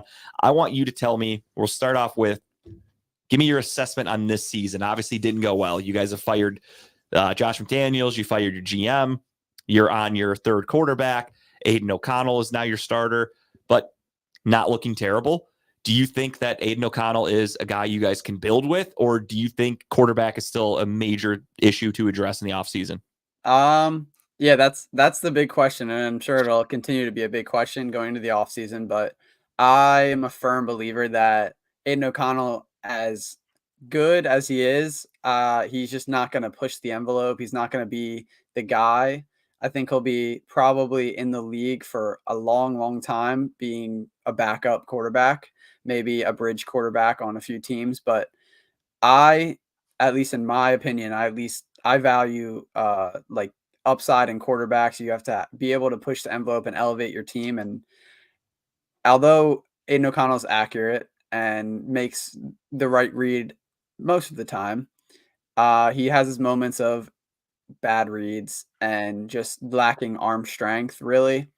So I'm a big proponent on drafting a quarterback round one. I think that's got to be our number one priority because, especially with a new coach coming in, if we can get a coach that drafts a quarterback that they like and that would fit their system, that's a great building block as long as the quarterback actually, pans out, which is always a big ask, but Yeah, and that's a huge thing too. When you get a new regime that comes in, a new GM and a new head coach, they typically want their own guy. So yeah, Aiden O'Connell has not looked good enough to where a guy's going to take that job and go, okay, I'll take it, and I'm riding with Aiden O'Connell. Like exactly.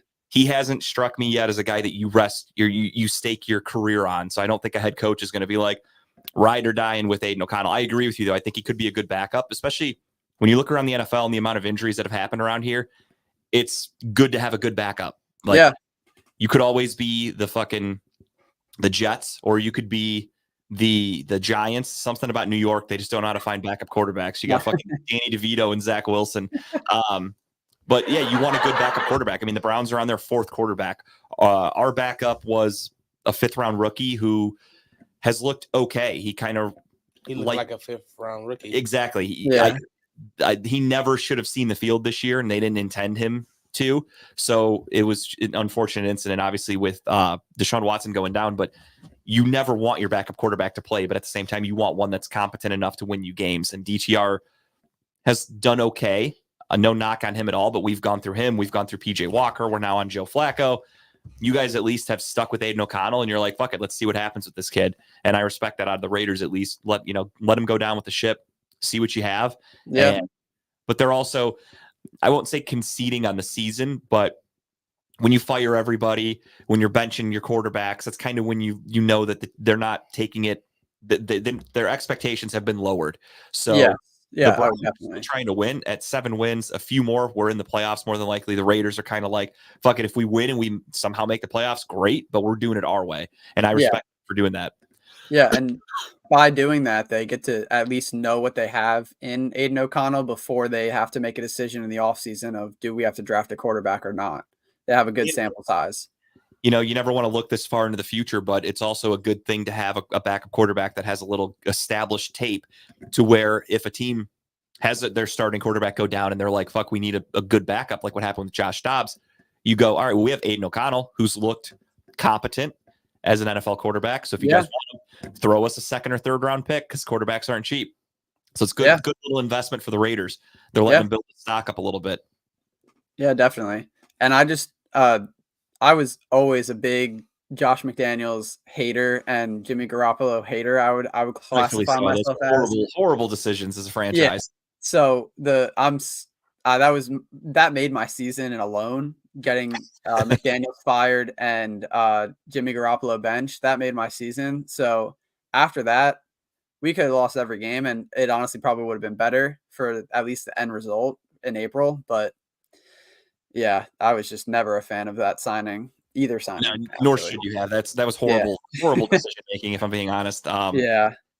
Now, moving forward, are there any rumors for a future head coach? Do you think Antonio Pierce is a guy that you guys could legitimately keep, or is it just it's fun to watch him coach, but it's not something that's going to have longevity?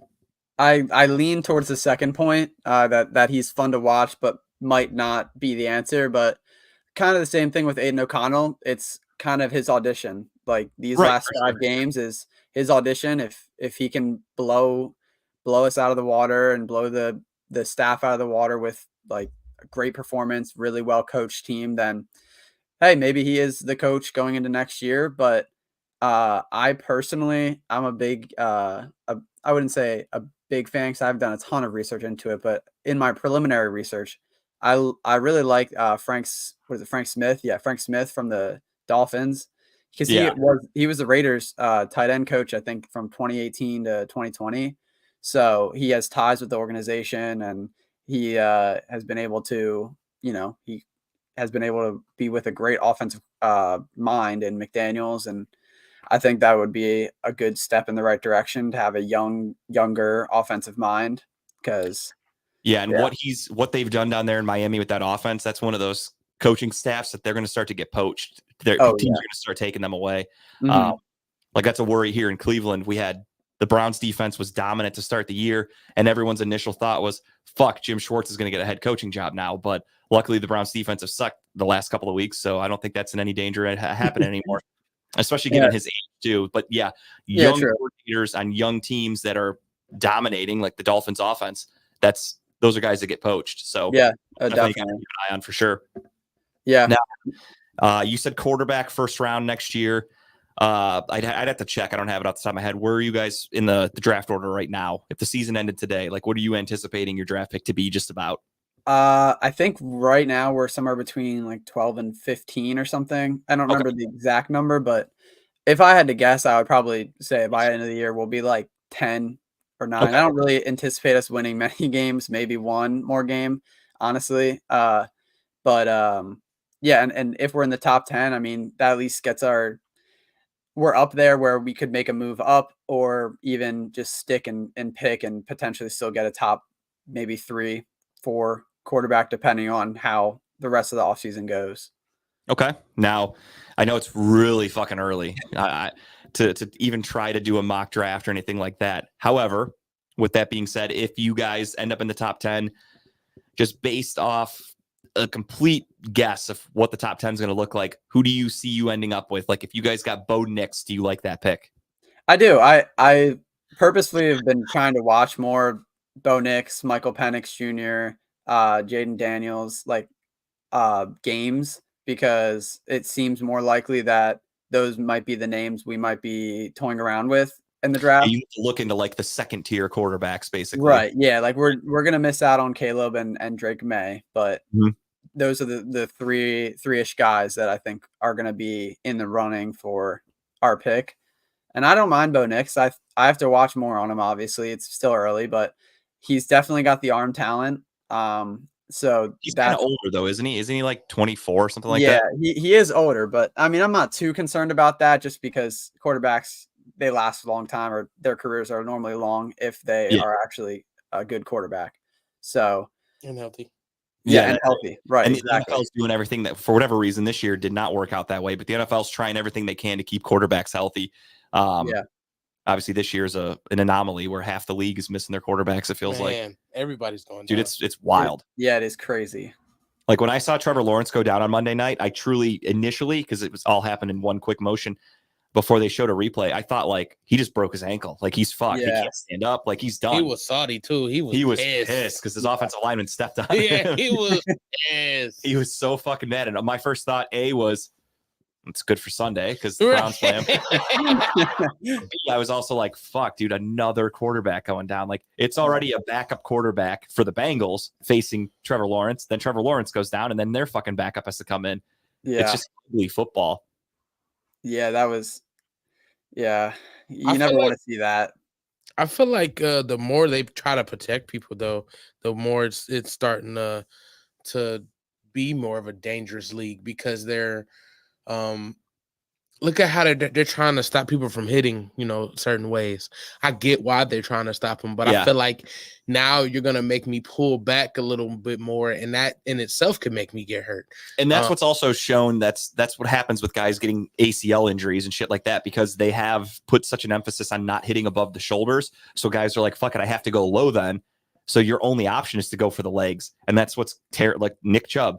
If there wasn't such an emphasis on headshots, Minkah Fitzpatrick probably is going for Nick Chubb's head there instead of his knee. Yeah. So maybe Nick Chubb gets a concussion, misses a week. Instead, he blows his knee out, and fuck, his career might be over. I'm choosing a concussion over a leg injury. 100%. If you're Yeah. like, Oh, yeah. if you want to miss like a game and a half or a whole year and go through multiple surgeries, yeah, I'm taking that concussion. No questions asked. 10 out of 10.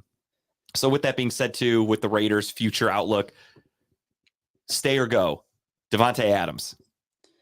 I'm currently indifferent. I love Devontae Adams, but if we can get a good return for him, I have no qualms with sending him out, especially with a looming retool or rebuild, whatever you want to call it. Yeah, It's that's how I gonna, would feel. He's not getting any younger. You're yeah, obviously going to be drafting a rookie quarterback, so it would be more than likely having a rookie quarterback come in. So you want a stud wide receiver to help groom him. That would be great. But like you said, if you get a big return, how do you say no to that when you're in a rebuild? yeah, You exactly. can't justify that chunk of your payroll not having assets returned for a guy to have a season where you're probably not going to be that good anyway. It's like a feeler season, if you will, with a new head coach, new quarterback. I would take Yeah. the draft picks. Yeah, I would too. If we can get anything in similar to what we paid, like a first and a second, I think you have to you take have it. to. Yeah, Now, you what about have to. Josh Jacobs? He stayed on a 1-year deal, didn't he? Yeah, he's a 1-year deal, and I'm kind of in the same boat. Like he's like he's not living up to that year that he had last year. yeah, At all, and not even close. and especially with your being a rebuild, potential Yeah. rebuild, you Running can't pay backs, running back. and you've been in the league. I think Jacobs he's been in the league for 4 or 5 years now. That's an eternity for a running back. Right? Yeah. Now, Yeah, defensively, off the top of my head, obviously you guys would keep Max Crosby. You don't get rid of a stud defensive end. Anybody else in your defense that's worth note that I'm trying to think off the top? So Nate Hobbs has been really good. He's one of our corners. He's been playing well this season. Really, I mean, Robert Spillane, I forget if we signed him to a 1 or 2 year deal, but he's been like by far our second best defensive player behind Max Crosby. But other than that, I mean, we have Tyree Wilson, who's still a project from last year. And other than that, it's really pretty barren for talent, at least. But it has been the defense has been overperforming. I will say that. Yeah. Far above expectations. Yeah, and it's also hard to really get a read on the talent when you had Josh McDaniels as your head coach, who, like, if the stories were true, the rumors I heard about, like, people were mentioning they were talking about the year that the Patriots lost in the Super Bowl to the Giants, and he got pissed and like told people don't talk about that. Like, he's got a really weak ego.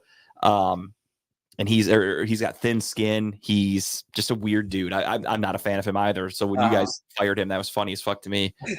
Smart move, but maybe a better coach coming in can be a better leader of men and get the guys to respond a little bit better than Josh McDaniels ever could. So maybe a guy that this year you're kind of putting on the bubble, like, this guy's not that great, we're still kind of learning, and next year turns into a stud if they're just coached a little properly. So it's tough.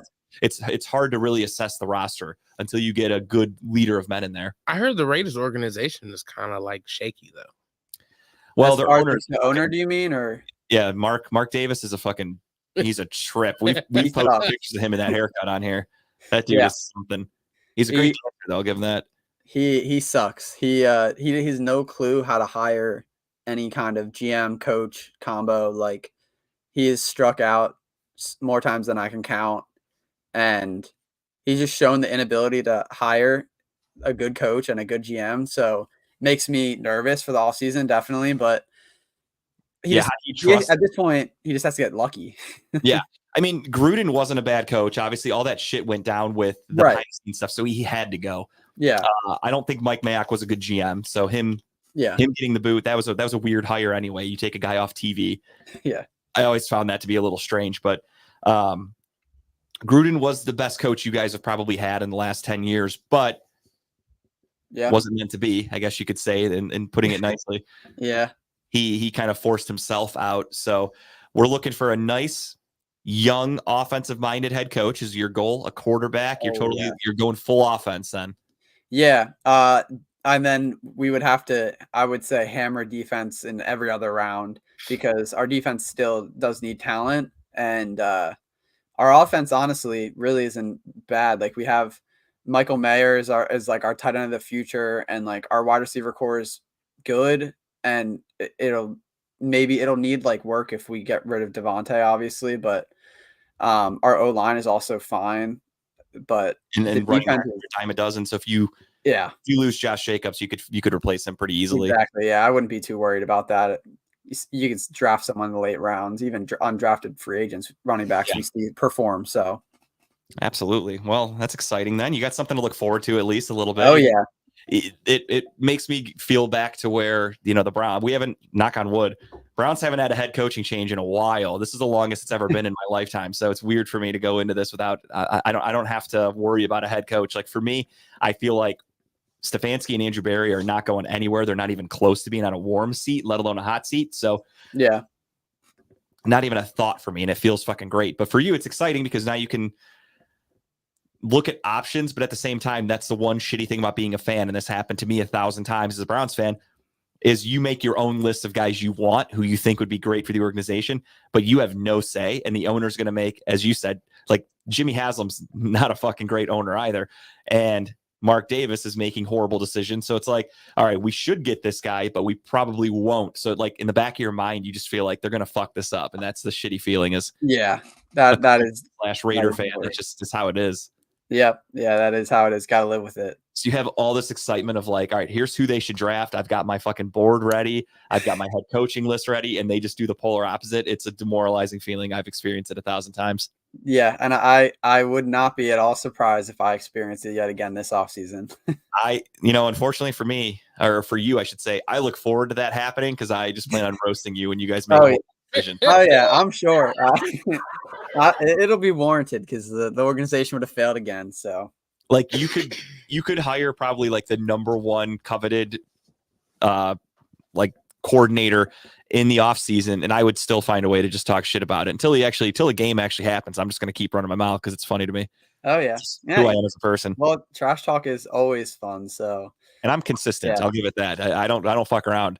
that's I'm true. going to talk Yeah. shit till literally I can't anymore. So Yeah. I'll find something to make fun of. All right. Well, let's get into this. Is normally the segment where we do our picks for the week. Kyle, myself, and Tim, we have a competition. Basically, you want to come in first place. You don't want to be a loser. We do punishments on this show. They could be Nice. from anything to you have to get tattooed, to you get tased during the show, hot sauce challenges. Kyle did the one chip challenge before. We've done a lot of shit. Wow. And we go for the throat. We make sure they're pretty brutal. So Nice. I just took the lead this week. I'm very happy about that. Thank God, knock on wood, that continues. I'll let you make some picks too this week, Dylan. Obviously, it'll just be for fun, but you can still feel free to throw your picks in. Kyle, my co-host, All right. sent me his picks a little bit earlier today. What we do is we do each game. You just pick your team money line pick, and then one game out of the week, you can pick a spread. And if you hit that spread, you get a bonus point. If you don't hit it, it's no harm, no foul. So Okay. with that being said, we'll get right into it. I want to start off. Usually what we do is we go through every game and then we save the Browns for the end because we're a Cleveland-based show. But since you are our special guest, our contest winner, we are going to do something we've never done before. And we are going to start with the Raiders. Wow. And we are going to I feel preview honored. the Raiders and the Vikings. They play this week in Minnesota. Am I correct? Or is it in It's in in Vegas? Vegas. Oh, Yeah. it's in Vegas. Okay, cool. Yeah. So we've got the Vegas Raiders hosting the Minnesota Vikings. Both teams coming off a bye. Both teams with shitty quarterbacks at the moment. Both teams with good wide receivers, but again, not good quarterbacks. However, I'm going to let young Dylan here give us the preview and the breakdown of this game because he knows the Raiders better than I do. So take it away and then give us your pick. Yeah. So the Vikings, they'll have Justin Jefferson back. So that'll be a huge help for their offense. Maybe Josh Dobbs won't suck as much as he did on And it'll be a what was huge it, Monday Night help for my Football. fantasy team because I traded for him a while ago. Yeah. Yeah. I remember that.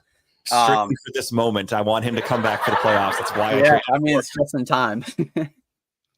But he should feast against this Raiders defense. And I don't really, I guess this is one of the two games I think left on our schedule that I could see the Raiders winning, this and the Broncos game at the end of the year. But I just don't see us winning.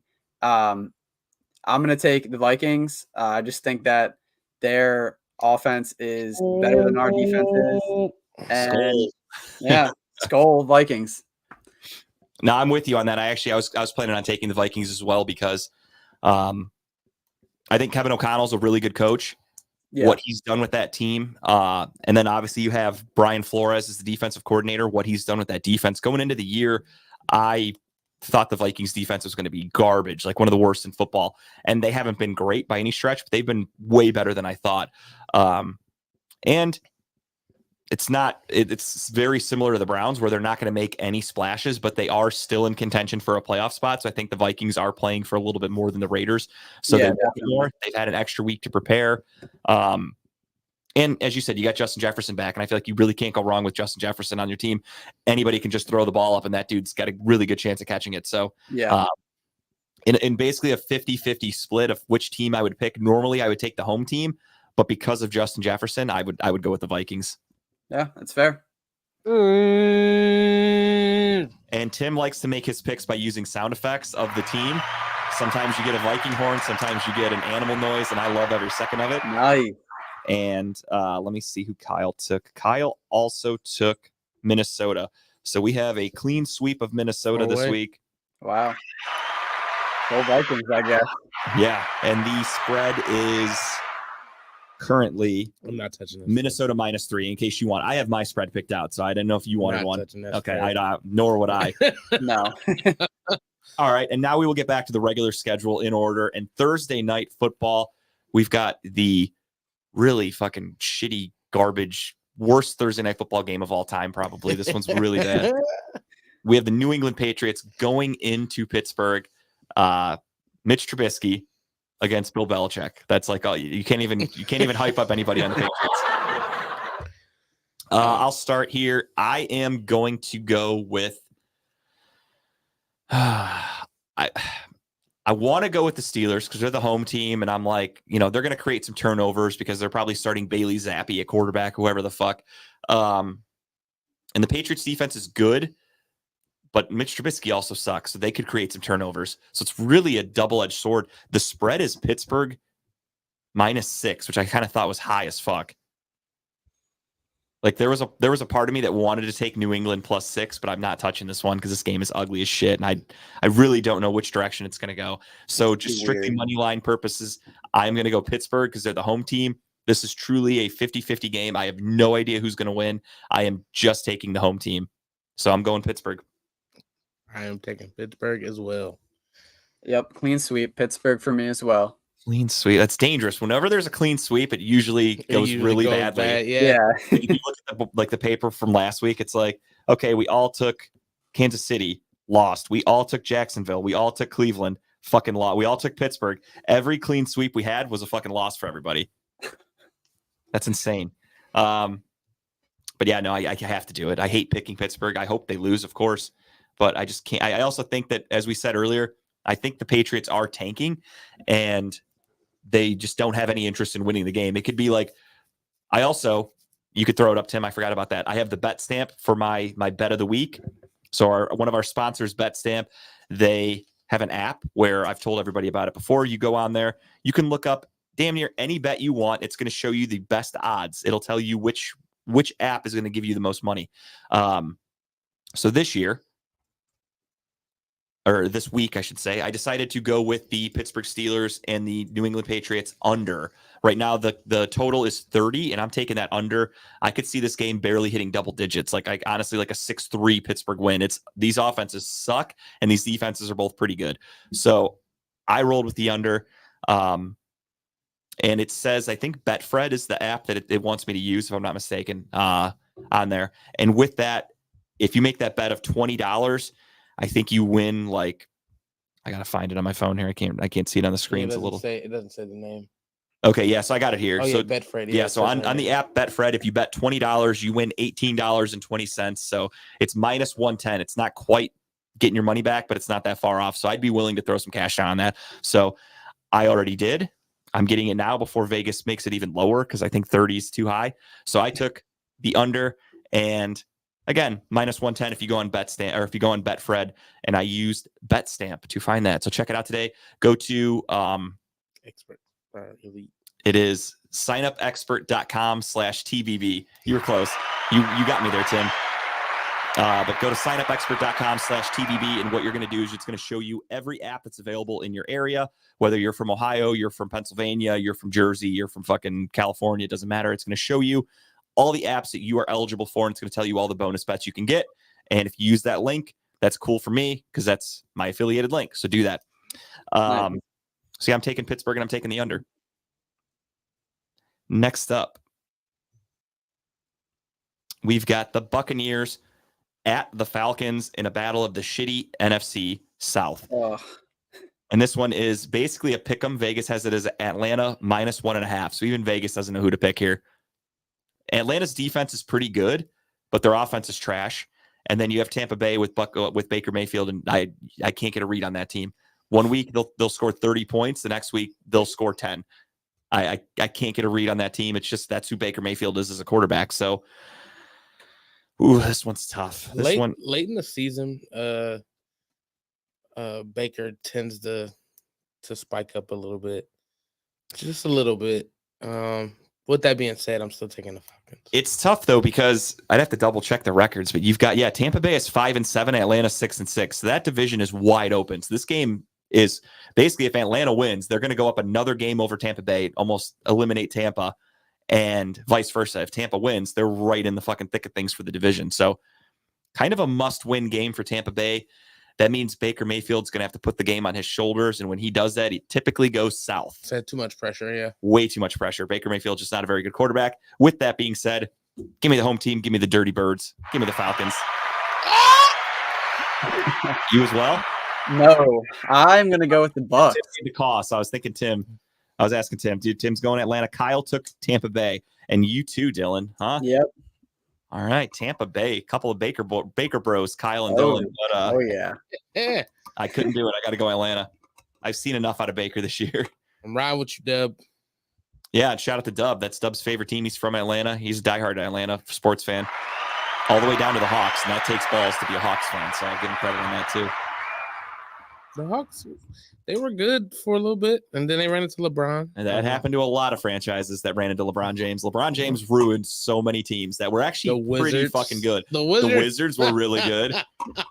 The Raptors Raptors were fucking. He split up that Raptors team. Kyle Lowry and DeMar DeRozan were like, "I'm getting the fuck out of here, dude. This guy, we can't beat him." The Celtics, I loved it. I loved watching LeBron just destroy franchises. Next up, we got the Colts, the Bengals. As I said earlier, the Colts are still in it. They're battling for a wild card spot. The Bengals had a fresh breath of life from Jake Browning on Monday. He looked like a Hall of Famer. I don't understand how bad the Jacksonville Jaguars defense has to be to make that guy look like a stud, but they found a way to do it. Chase was killing. Yeah, Jamar Chase was just catching everything. I mean, Jake Browning didn't even look that good. It was just they were doing all the work for him. Catching everything. He threw it in the area, they were catching it. However, I don't think that is going to strike twice for them. I'm taking Indianapolis this week. Again, they're battling for a playoff spot. They're actually playing pretty good football right now. Their offense can move, even though they're without Jonathan Taylor. I don't feel like the Bengals are going to have that lightning striking twice thing with Jake Browning. I think that was a fluke last week, so I'm going with Indy. Go ahead, Dylan. All right. Yeah. I think Indy's record is a little overinflated. So I'm going to ride the hot Bengals and I'm going to take them. Okay. I'm actually going to go with Dylan on this one. The Bengals, not that I don't agree with the lightning striking twice. No, I think they're going to suck. Yeah. I think the game, That's fair. I think the game's not going to be like, it might be fun to watch just because it's going to be, I feel like they're going to play with intensity, but I don't think it's going to be like a crazy game. Right. But I do think the Bengals pull it out. Okay. That is 3-1 then, because Kyle also took Cincinnati. So I'm the lone wolf on that one. And I'm okay with it because I took the lead. So I think I'm doing something right. I'm onto something here. You might be. Next up, we will skip the Browns game till the end. We have the Texans hosting or going to New York to take on the Jets. Does anybody want to take the Jets? Yeah, basically, this is one of those games where I look around and go, does anybody want the Jets? And I will pass. Kyle already has Houston. He sent me that earlier. I am taking Houston, and I believe the two of you are as well. Yep. I am definitely taking Houston. Yeah. Now, surprisingly, the spread's only 3.5. Tim, are you intrigued? No. No, nor am I. No. Nor am I. Not at all. Not in the slightest. I could see that being like, even if the Texans win by 1, like a win's a win, but I'm not fucking with that spread. Next up, we have the Rams traveling from LA, basically to the furthest part of the country that they can. They're going to the Baltimore Ravens. Baltimore is a -7 favorite. I'll let Tim start this one off. I know who I'm picking. I'm not touching the fucking spread though, but I know who I'm picking. The Rams are like the Bucks. I feel like they're like you don't know who you're getting from them from week to week. Yeah, the Jekyll and Hyde. Yeah. Give me the. Ah! That's a Raven for those of you that was not a dying Ram, even though you might have thought that. Yeah, Kyle took Baltimore as well. I'm going Baltimore. I'm just not touching the points, but I'm going to go with the Ravens. Yeah, I'm going to They're make it clean. bye week, so they're fresh. Yeah. Yeah, Clean I agree. Clean Clean sweep. sweep. That means, hey, I'm rooting for the Rams, but right. my heart says the Ravens are going to win this one. Next up, Lions and Tigers and Bears. Oh my, the Lions go to Chicago to take on the Bears. And this one is a weird one. It's Detroit -3.5. That spread is fucking low. Kyle got in early, and Kyle got the Lions -3.5 as his pick for this week. I could see that. And the Bears and Lions always, for some reason, is a toss-up game. Like, you can never tell who's going to win that game for some reason. Yeah. But with that being said, I'm definitely going Lions.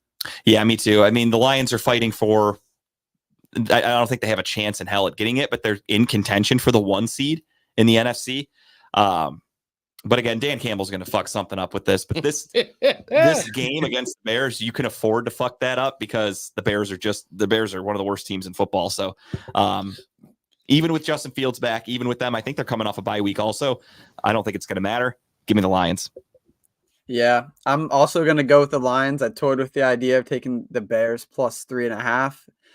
Divisional game could be tight, but I'm going At to stay home away. also, I think the weather's going to be shitty if I'm not mistaken, but I could be right. It's Chicago. I mean, Yeah. it's at least going to be windy. Oh, yeah. Yeah, but I'm going to stay away from the spread on this one, but I will take the Lions. All right. That is a clean sweep. Again, a lot of them this week. That's why I had to spice things up a little bit and take a couple outsiders. Next up, we got another battle of the NFC South. You have the Panthers going to New Orleans. New Orleans, I believe, they're going to have Jameis Winston as their starting quarterback this week, if I'm not mistaken. I don't think Derek Carr's playing, right? I don't believe so. Not that it would matter, but I would still. Derek Carr, Winston, doesn't matter. Give me the Saints. The Panthers are just one of the worst franchises in football, and Bryce Young is statistically one of the worst quarterbacks in history. I know it's his rookie year. I won't bash on him too hard, but that was a shitty draft pick, and I tried to tell Dylan that, and nobody wanted to hear it. Hey, I like Anthony Richardson more than Bryce Young. And how's that working out for him? I told you how that was going to end too. I told everybody CJ Stroud was the pick for anybody that needed a quarterback this year, and nobody wanted to listen. Thank God the Texans did, and look at what they're doing. But yeah, I'm taking New Orleans. Kyle took New Orleans as well. Who dat Nation for Tim? Yet another clean sweep. Damn, this is a fucking shitty week of games. Watch, we all do terrible. And I mean, speaking of clean sweeps, here's another one. Does anybody want the Seahawks to upset the Niners? The Niners literally look like the best team in football last week, and the Seahawks got their asses kicked 2 weeks in a row. You know how I feel about this. Actually, they just played, didn't they, on Thanksgiving? Yeah. I forgot about that. Yeah, literally like 2 weeks ago, they just played, and Seahawks got their asses kicked. So I don't think anything's changing here. I'm taking San Francisco. Yep, agreed. Another Purdy game. I would take the spread, but even Vegas is like, the Hawks suck. It's 10.5, dude. That's a fucking high spread. I'm not touching that. Even though it's in San Francisco, but I'm still not touching it. 10.5 is a lot. I might have to go back to one of them other games. Well, Clean sweeping. Now this is where it gets good. So that game's not bad. I would watch that one if it's the only one on TV. This game, as an AFC guy, as a Browns fan, this one's really intriguing to me. Bills at Chiefs. Bills are fighting for their playoff lives. Chiefs just had a huge upset. They're costing themselves the 1 seed, which was a fucking lock if you'd looked at it a couple weeks ago. It seems like nobody in the AFC wants the 1 seed. The Chiefs could have kept it if they won on Sunday. They lost. The Jags would have had it if they beat the Bengals on Monday night. They lost. So nobody wants the 1 seed. Now the Bills, they're just hoping to get a playoff spot. And it's going to start with a win on Sunday. They desperately need one. I will give you a spoiler alert. Kyle already did take the Bills. He's got the Bills in there. As I sit here right now, as I live and breathe and talk, I don't even know. Kansas City -1.5. Vegas is basically saying it's a fucking pick 'em. I don't know which direction to go because Kansas City has looked so good at times and then so bad. And same can be said for the Bills. Bills, any given week, they could look like a powerhouse, and then the next week they look like dog shit. Where are they? It's in Kansas City. I'm gonna give it to the Swifties. You're going full Kelsey T. Swift. I'm sure Yeah. she'll be in the building for this one. You're doing a Gotta top chop. And I actually might take the spread on that since they gave that might be a gimme. Yeah, it's damn near. You're thinking about it. Yeah. I'll jot you down for Kansas City right now, Yeah. and then if you want that spread, you let me know. All right. I am torn because obviously I want to keep going. Kyle took Buffalo. I need to keep extending my lead. So it's tough. However, Buffalo's coming off a bye week. They're rested. They're fresh. Again, they're fighting for their playoff lives, where the Chiefs are just fighting to get the 1 seed. They had 2 weeks to prep for this game. Yep. You got a point. Yeah. That's kind of how I look at it. And again, they're fighting for their lives. Another loss for Buffalo basically eliminates them from the playoffs, where the Chiefs could afford to lose a couple more games. They're gonna run away with the AFC West. It's just a matter of seeding at this point for them. So Yeah. I got to go Buffalo. I think I think that's a good pick. I got to go Buffalo. As a Raiders fan, I can't. Yeah, pick you the can't pick Chiefs. the Chiefs. I respect that. I got to go with the Buffalo Bills. All right, you're sticking with the I'm Chiefs. gonna stick with the Chiefs. You're the lone wolf there, Tim. It feels good, doesn't it? It does. It makes you kind of feel like an outlaw. It does. It actually does feel good. I'm definitely gonna be watching that game. Yeah, I'm hoping that one's the I think it is. I think that's the 425 CBS game, so that'll probably be not Troy Aikman, I'm sorry, Tony Romo and Jim Nance. It's Yeah. plus one. They have to hit. They had to have 2 points. They Yeah, gotta- so Kansas City has to win by 2. They're minus 1.5. He's What's the thinking. next game. Next game is this one's Dylan's favorite game of the week, probably. You've got the AFC West. You've got the Broncos taking on the Chargers. He's got to be loving that one. Oh yeah. That one's Chargers minus 3 in LA. Yeah, that's a weird one. It's tough because the Broncos have been one of the hottest teams in football up until last week, where basically the analytics show that if they don't create turnovers, they don't win football games. Yeah. Chargers can turn the ball over. I feel like I have to go with the Chargers. I think this is one of those games that people want to take the Broncos plus money because they got the better record, and Vegas, I think they know something. I think the Chargers are favored for a reason, so I'm going to go with them. That's how I look at it too. I also think if the Chargers defense has been playing a lot better lately in the last few weeks. Yeah. Good because their head coach is a defensive minded head coach. It only took him till he's about to get fired to figure out how to run a defense in the NFL. Yeah. But they figured it out. And I think the Broncos really aren't a good team. They beat up on the Browns with, again, a 5th round rookie quarterback. They did what they had to do, created a bunch of turnovers. I just got to go with Justin Herbert here. I got to go with the home team. Give me the Chargers. I'm rocking with the Chargers as well. Give me Clean Chargers. sweeping, baby. Wow. Let's go. All right. Now we get to Sunday Night Football with another fantastic fucking matchup. Probably the game of the week for everybody. I know I'll be watching this one from start to finish, assuming it's a good game. Eagles at Cowboys. Eagles are 10-2. Cowboys are 9-3. This game is literally for the division and for probably the 1 seed in the NFC. It is a fantastic matchup Where are they? in Dallas. And what's the spread? Dallas minus 3.5. This one's tough. Kyle, spoiler alert, I'll tell you, he took Philly. Give me the Cowboys. Going for it? Yeah, I think the Cowboys. They always play like when they need to win, when they need to get to the playoffs, they play good. Once they get to the playoffs, they don't. Yeah, whole different story. That's a whole different story. And I mean, they have been looking fantastic this year. Let's be honest. They've been blowing teams out like all year. Yeah, I mean, even they did lose to the Eagles earlier in the season. However, the Eagles, it was a close game. Yeah. I mean, it was literally an inch away. Their tight end, I forgot if it was Ferguson or whoever the fuck it was, caught a ball and got tackled at like the inch-yard line. He just needed to turn his arm a little bit more, and it was a touchdown, but they tackled him before he could move the ball. So he was short. It was a close game. The Cowboys played really well. Cowboys defense has been playing fucking dominant lately. Yeah. Eagles barely beat the Bills a couple of weeks ago. Then last week, they get fucking embarrassed by the 49ers. Makes me think they're very human for a team that at one point looked like they were never going to lose again. They had that fluke loss against the Jets, but to me, I don't know. I think I'm with Tim. I think I got to go with the Cowboys on this one. Yeah. No team in the NFC East has gone back-to-back division titles in like, I think it might be like 10 or something years, maybe more. I think the trend continues, and I think that I have Cowboys Dallas winning the division. Wow, that's a Yep, bold Cowboys pick. winning the division and winning on Sunday. But I think I'm going to take the Eagles plus 3.5 as my spread pick. Yeah, I could see this one being a 1-point game, truly, like a last-second field goal wins this thing for Dallas. Yeah. All right, I'm with you. I'm going Dallas. However, I'm not going to take the points. I am saving that one for this game. The doubleheader on Monday Night Football, game 1. Actually, I can't even say that. They start at the same time, which I don't know why the NFL did that. That's fucking stupid. I didn't pay attention to that part till right now. Both games started at 8:15 for some reason.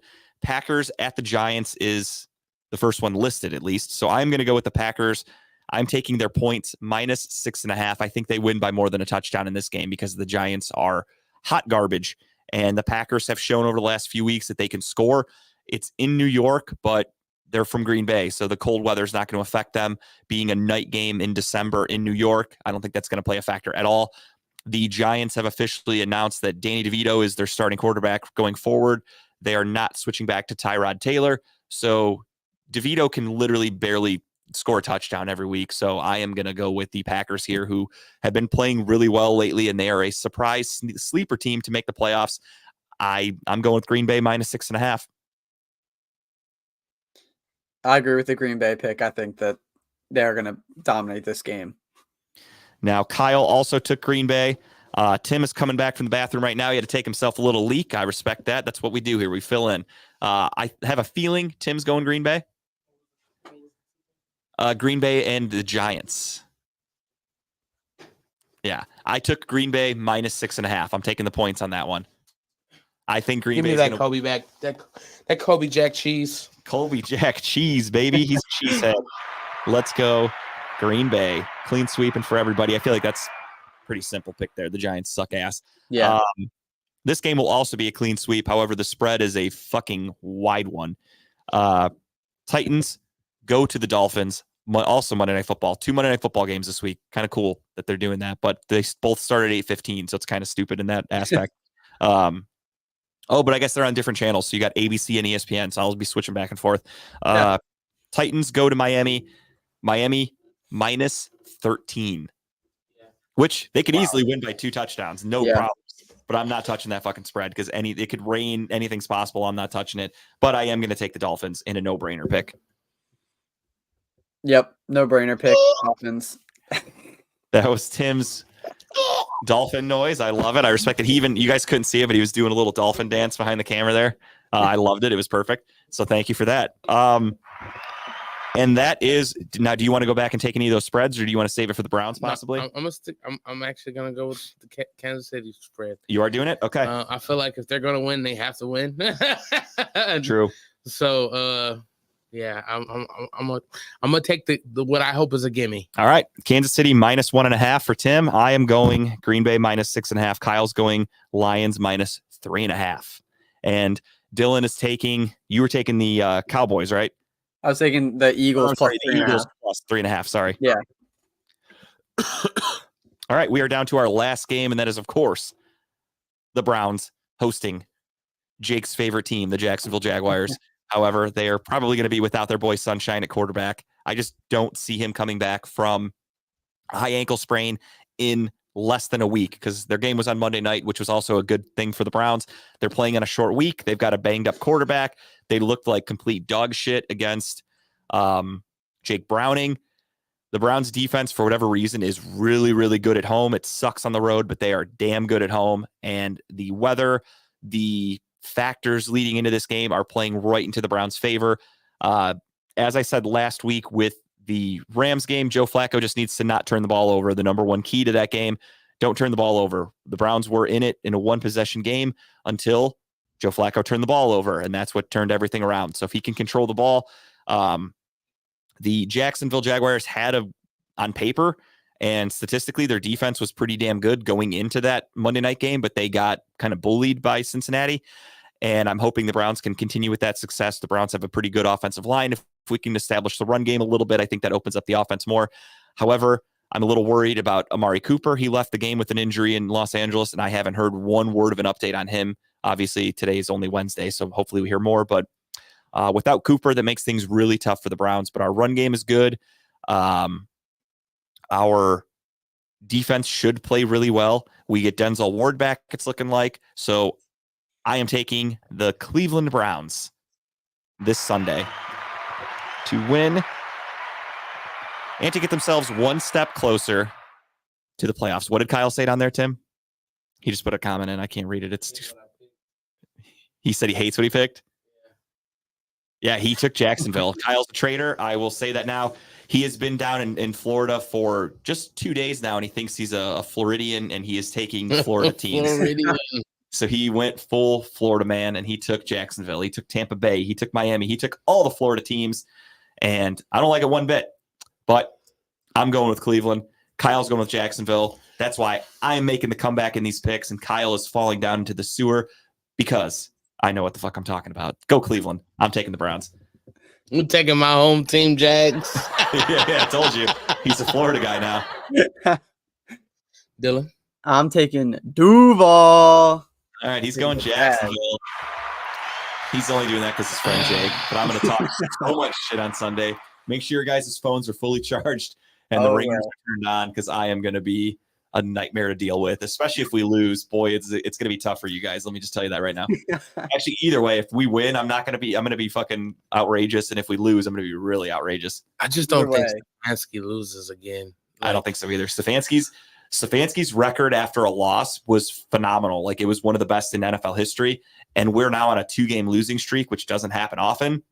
I think we figure this shit out, especially if we were in Jacksonville, for sure. I'm taking the Jags. I wouldn't even think twice.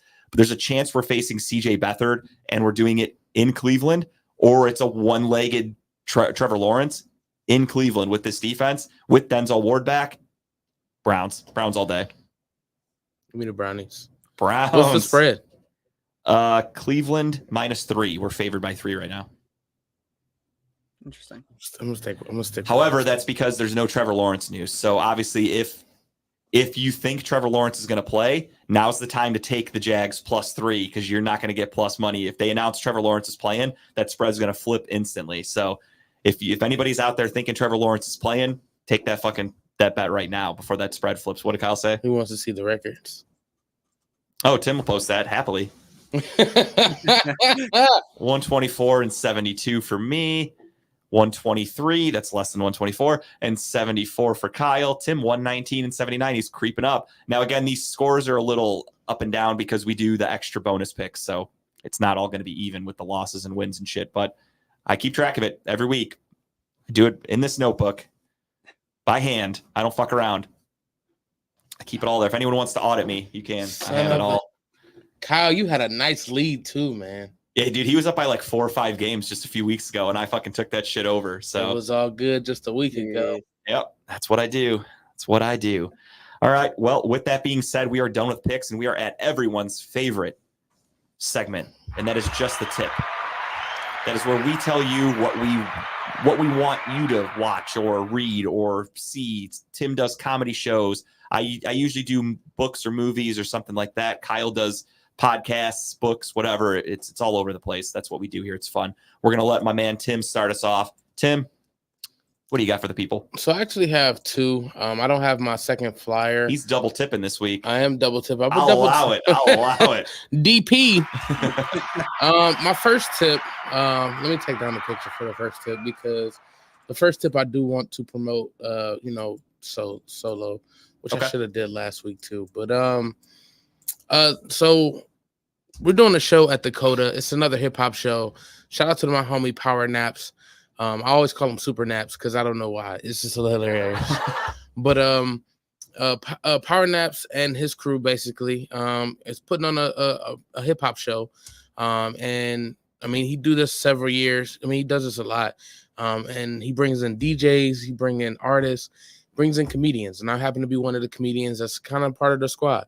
It's going to be me and Tyrone Gaines being a part of the comedians, but there's going to be other acts. And as this Friday at the Coda, last time I was at the Coda, my car got repoed. So it's always a good time at the Coda. It can't go as badly this time, I guess. My car note is paid, so it won't get repoed. They have great pizza down the street, so it's always a good time at the Coda. The Coda has a great sound system, a great environment. Bartender is amazing. She makes quality drinks. And I'm not even usually the type to get like mixed drinks. I usually like mine straight up. But she makes phenomenal drinks. I don't know her name, but she's amazing. And last time I was actually there after my car got repoed. I was just there recently. And because I performed, she gave me a free drink. So I'm already like, she's in my good graces already. I feel like the key to Tim's heart is to give him a free drink. No, it's seriously. You're like, I performed at this place, and then somebody bought me a drink afterwards. And it's like, all right, if you get Tim a drink, you're getting a shout out. Yeah, for sure. Matter of fact, the guy that bought me the drink last week, his name was Mike. I do remember that. Shout out to Mike. Shout out, Mike. We have no other information on him, but shout out to Mike. It's always a dope time at the Coda. You have no cell phone service, so that only thing that sucks. But That's a bummer. Yeah, but it's a great location, great place. They are welcoming to all genders. They have actually have a male bathroom and then all gender rooms, so it's kind of cool. No shit. Hey, Yeah. Progressive. I like it. Right. So I think that's cool. And the only reason why it's a male bathroom because it only has a urinal. So I mean, if chicks are flexible, they could use it too. But they probably could. I've seen some shit. They sell those little funnels that they Yeah. just like put on their vagina, and it's the whole fucking thing. Yeah, for sure. But it's a great location nonetheless. I think it's $10 to get in. Only thing they don't have is food, but they may, a vendor may come in and serve food. But the sound system is great. The environment is great. Come out if you get the chance. It's this Friday starting at 8:30. Like I said, $10. Come down. And then my second one, it's actually next week. I am doing a comedy show at the Palmer Pit Stop. Shout out to the Palmer Pit Stop. A great room to do comedy in. And one of my good comedy sisters is headlining. Shout out to Ulysses Dickerson.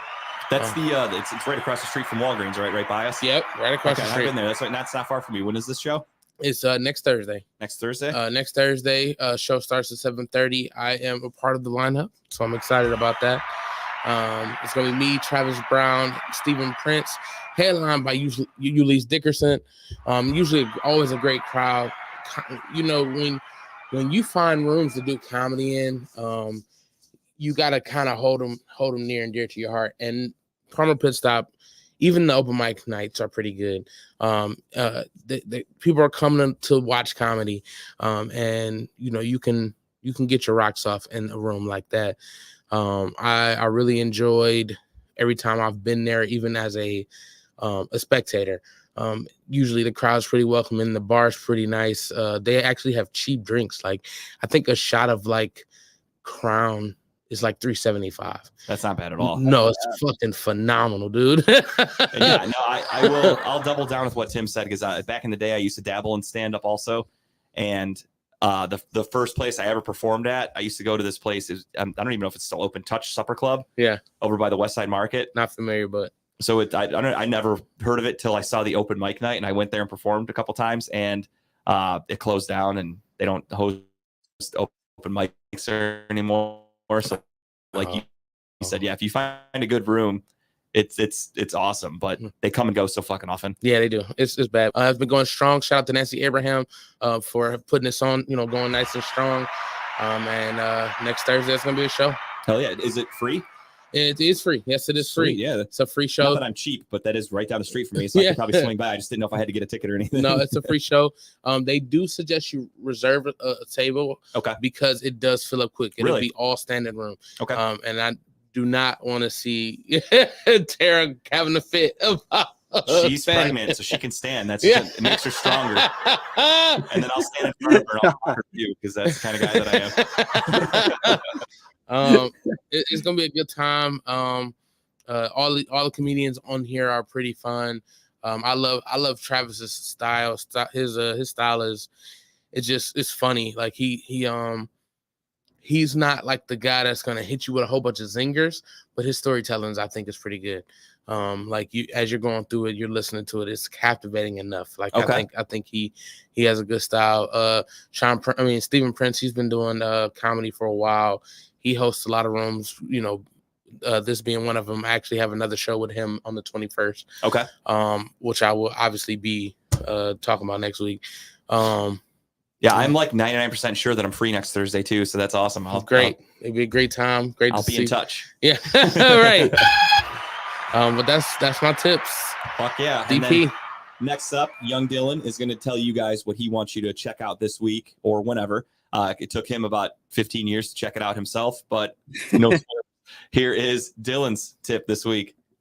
Yeah, so not a new movie at all, but my tip is to watch Black Swan. I watched it just recently, but I think it came out in 2010.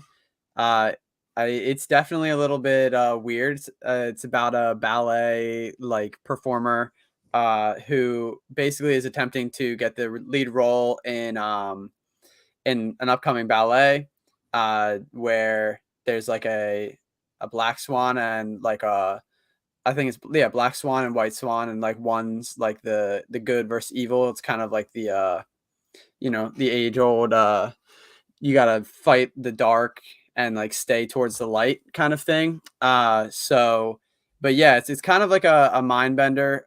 There's a lot of interesting kind of twists in the plot, which I thought was really awesome. That's why I thought it would be something good to recommend.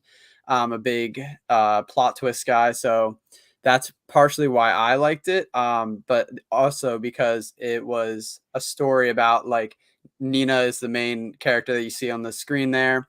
And she basically is driven to insanity based on her drive to play this role perfectly. And it's just the story is told very well and very it's just the plot is really well thought out, and for that reason I think it's definitely worth a watch. I'll check that out based strictly on Dylan's recommendation, because I've truthfully never seen the movie. Really? Yeah, as soon as you said that, you were like, I've never seen it. I was like, no, me neither. I never really had a desire to watch it. Exactly. Same with me. Like, I know when it came out, it was like spoofed by other movies and SNL. They're making jokes of like the lesbians and stuff, like in ballet and all that. Yeah. And as a guy, fuck yeah, I just hit a really big bet with Joel Embiid getting his 7th assist. So thank God. By the way, I was watching Dylan. Joel Embiid is fucking killing it tonight.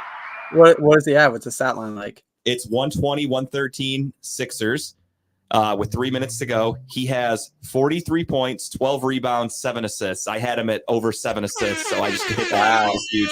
Yeah, he's fucking dominating. He heard Tim fucking shit, so he's sticking it to him right now. Yeah, Tim loves it. But yeah, no, that the ballet, the ballet theme of that movie made me never want to watch it. Like, I was, young also when it came. Like, I mean, not young, but in 2010, I was probably I was 20, like early 20s. So yeah, actually, I think I turned 21 in 2010. So I was young as fuck. So I didn't really care. That wasn't really my cup of tea, but I do enjoy a good film and I'll watch just about anything. So I'll check that out for sure. My tip this week is a horror movie, of course, go figure, that just released on Peacock last Friday. It is Exorcist the Believer, or The Exorcist Believer. This one, it's your typical possession movie, just like The Exorcist. These girls get possessed. The parents have to figure out what the fuck's wrong with them, because of course nobody believes in religious possessions and stuff like that, demons. They just think their kids are fucked up and they need to take them to shrinks and put them in mental institutions and things like that.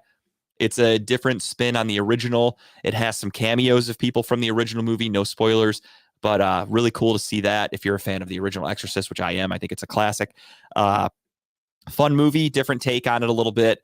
There are some parts where I didn't I didn't enjoy it, and I won't say anything until other people watch it. There were some things where I was kind of like, missed the mark there, but no movie is perfect, so I can live with it. Overall, it was good. It was a fun watch. Had some good scares. My buddy at work, he's younger than me. He's like 28, give or take. He told me that he watched it, and he even had to sleep with the lights on. He admitted that to me. So, Oh, really? yeah, it did some things. to I'm gonna people. have to watch it then, because Wow. I think horror movies are comedies versus Yeah, no, I actually- can't remember the last time. The last horror movie I saw that actually fucked with me was Paranormal Activity. See, that didn't fuck with me at all. Only because I saw it in a sold out packed theater on like opening night, and I didn't know anything about the movie. So I'm watching it like, obviously it's a movie, but like they filmed it to look like a documentary. Yeah. And I went home and I went with my friends. Tara didn't go with me. So I went back to our apartment back where we lived in Parma, and I walk in and it's fucking pitch black in my apartment. So I hit every light on my way to the bedroom. And then I went back to my living room and turned every light off as a trail on my way back. That's And then, hilarious. no bullshit, a few weeks later, I woke up. There's a scene in that movie, for those of you that have never seen it. The woman is just hovering over her boyfriend in the movie for like, they show a time lapse. It's like 4 hours. She's just standing at the foot of the bed staring at him. I woke up to Tara doing that one night. Not fucking with you. Oh, I had to wake her up. And I'm like, what the fuck are you doing? And she's like, what? I'm like, why the fuck are you standing over me right now? She's like, I have no idea. So Oh, yeah, that would have fucked with me. that oh movie, no. the movie that kind of fucked with me, because that really happened. I swear to God. Tara will tell you about that. Oh, Ouija. The second Ouija was good. movie. Yeah, the Ouija movies were good. Yeah, the second Ouija movie kind of fucked with me, and the first Sinister. Okay, Sinister's a good one too. Yeah. You ever seen the Conjuring movies? Yes. Okay, those are my No. favorites. They didn't fuck with me. Neither did Insidious. I Okay. enjoyed it. I love that movie also. I enjoyed the first Insidious. Even the second Insidious, and the Conjurings. I enjoyed all of the Conjurings that I watched. They fucked it up with Annabelle. The first Annabelle just destroyed It it. was very boring. It was bad. The second one was good with the kids at that, like the home, like Mhm. the orphans or whatever. Yeah. But yeah, the first Annabelle movie's not a good one. I'll be the first to admit that. All right, but that's all I got. Dylan, any famous last words? Thank you for coming on, man. I'm glad you won the contest. Glad you get to come on. We'll have to do this again. Maybe we'll have Kyle this time if he's not on one of his 8 vacations that he takes a month. When he's not in his hometown of Jacksonville. Yeah, once he's settled down in Florida, we'll have him on too. Yeah. But any parting words? By all means, the floor is yours. I mean, just thank you guys for having me. I had a blast. It was a ton of fun to be on with you guys, and it was nice to meet you, Tim. That's what you do, man. Yeah, just thank you guys for having me, and You gotta come to go Cleveland Raiders. studio, man. Hell yeah. Come to Cleveland sometime. Get Yeah. out of fucking shitty half Philly, wherever you're at. Might have to make the road trip. Yeah, once I get a car that works. Yeah, that's true. Yeah, Right. make sure it has coolant, and then you're on your way. I'm gonna come down there and do some comedy in Philly. So maybe you can come to Philly. Yeah, let me know. Definitely, I'd be down to do that for sure. All right, Dope. last question for you. Favorite cheesesteak spot? That Do you even eat cheesesteaks? Yeah, is that like a tourist thing, or is that like an no, actual it's not a tourist thing. There's definitely places That's what's what, around. it's Pat's and Geno's are right across the street from each Yeah, other. they're not the best, but what I think it's like Delisandro's. I think maybe is what it's called. Okay, I've only been to But- Philly once, and truthfully, it was one of the worst experiences of my life. I hated the city. If I never go back, it'll be too soon. I did fair. try both of the famous cheesesteak places. That's crazy. I went Yeah. to Pat's and Geno's, whichever one used the cheese whiz. I forgot which one, but whichever one used like the cheese sauce, that was my Yeah. favorite one. Yeah, I just don't remember which one. they're okay. Those two, they're definitely are better spots. But you got to get it with the whiz. That's definitely Yeah, for me, that was like that's a no brainer. That nailed it. I knocked it out of the park. But again, I was only there for a weekend, so we went to just the famous spots. I didn't know where else to go. Yeah. Right. Yeah. I watch YouTube a lot, and there's a lot of places they'd be like, "You should go here for Philly cheesesteaks." Yeah, well, the Yeah. Airbnb that we had, as soon as you step outside, it was just surrounded by homeless people and everything smelled like pee. And Yeah. I wasn't about to go sightseeing, so I kind of stayed close to home. So yeah, it's safe to say I didn't venture out to try cheesesteaks that much. That's funny. I tried to stay local, and I Ubered other places and just got the fuck away from the homeless people when I could. Yeah. All right, man. Well, yeah, again, thank you for coming on. Raiders suck. Hopefully you guys have a horrible draft and you guys make a horrible decision at head coach per usual. And Yeah, I look definitely forward to not. laughing about your team for the next decade. So Yeah. We'll do Hopefully that. the Browns miss the playoffs. That would be huge. there's a good chance it happens more often than not. So there's a really good chance. But yeah, no, honestly, thanks for coming on, dude. I had a good time. I'm glad you won of all people. It's fun to put you on here. You're very knowledgeable about sports. I'm happy to have you. Yeah, I had a great time. So thank you guys again for having me. Definitely would be down to do it again. Just let me know. We'll be in touch. Yeah. All right. All right. Well, when we end this show, it's going to cut the feed. So we'll say our goodbyes to Dylan as we did. And with that being said, thank you guys for watching. We'll talk to you again next week. Cleveland, that was for you. Bye, everybody.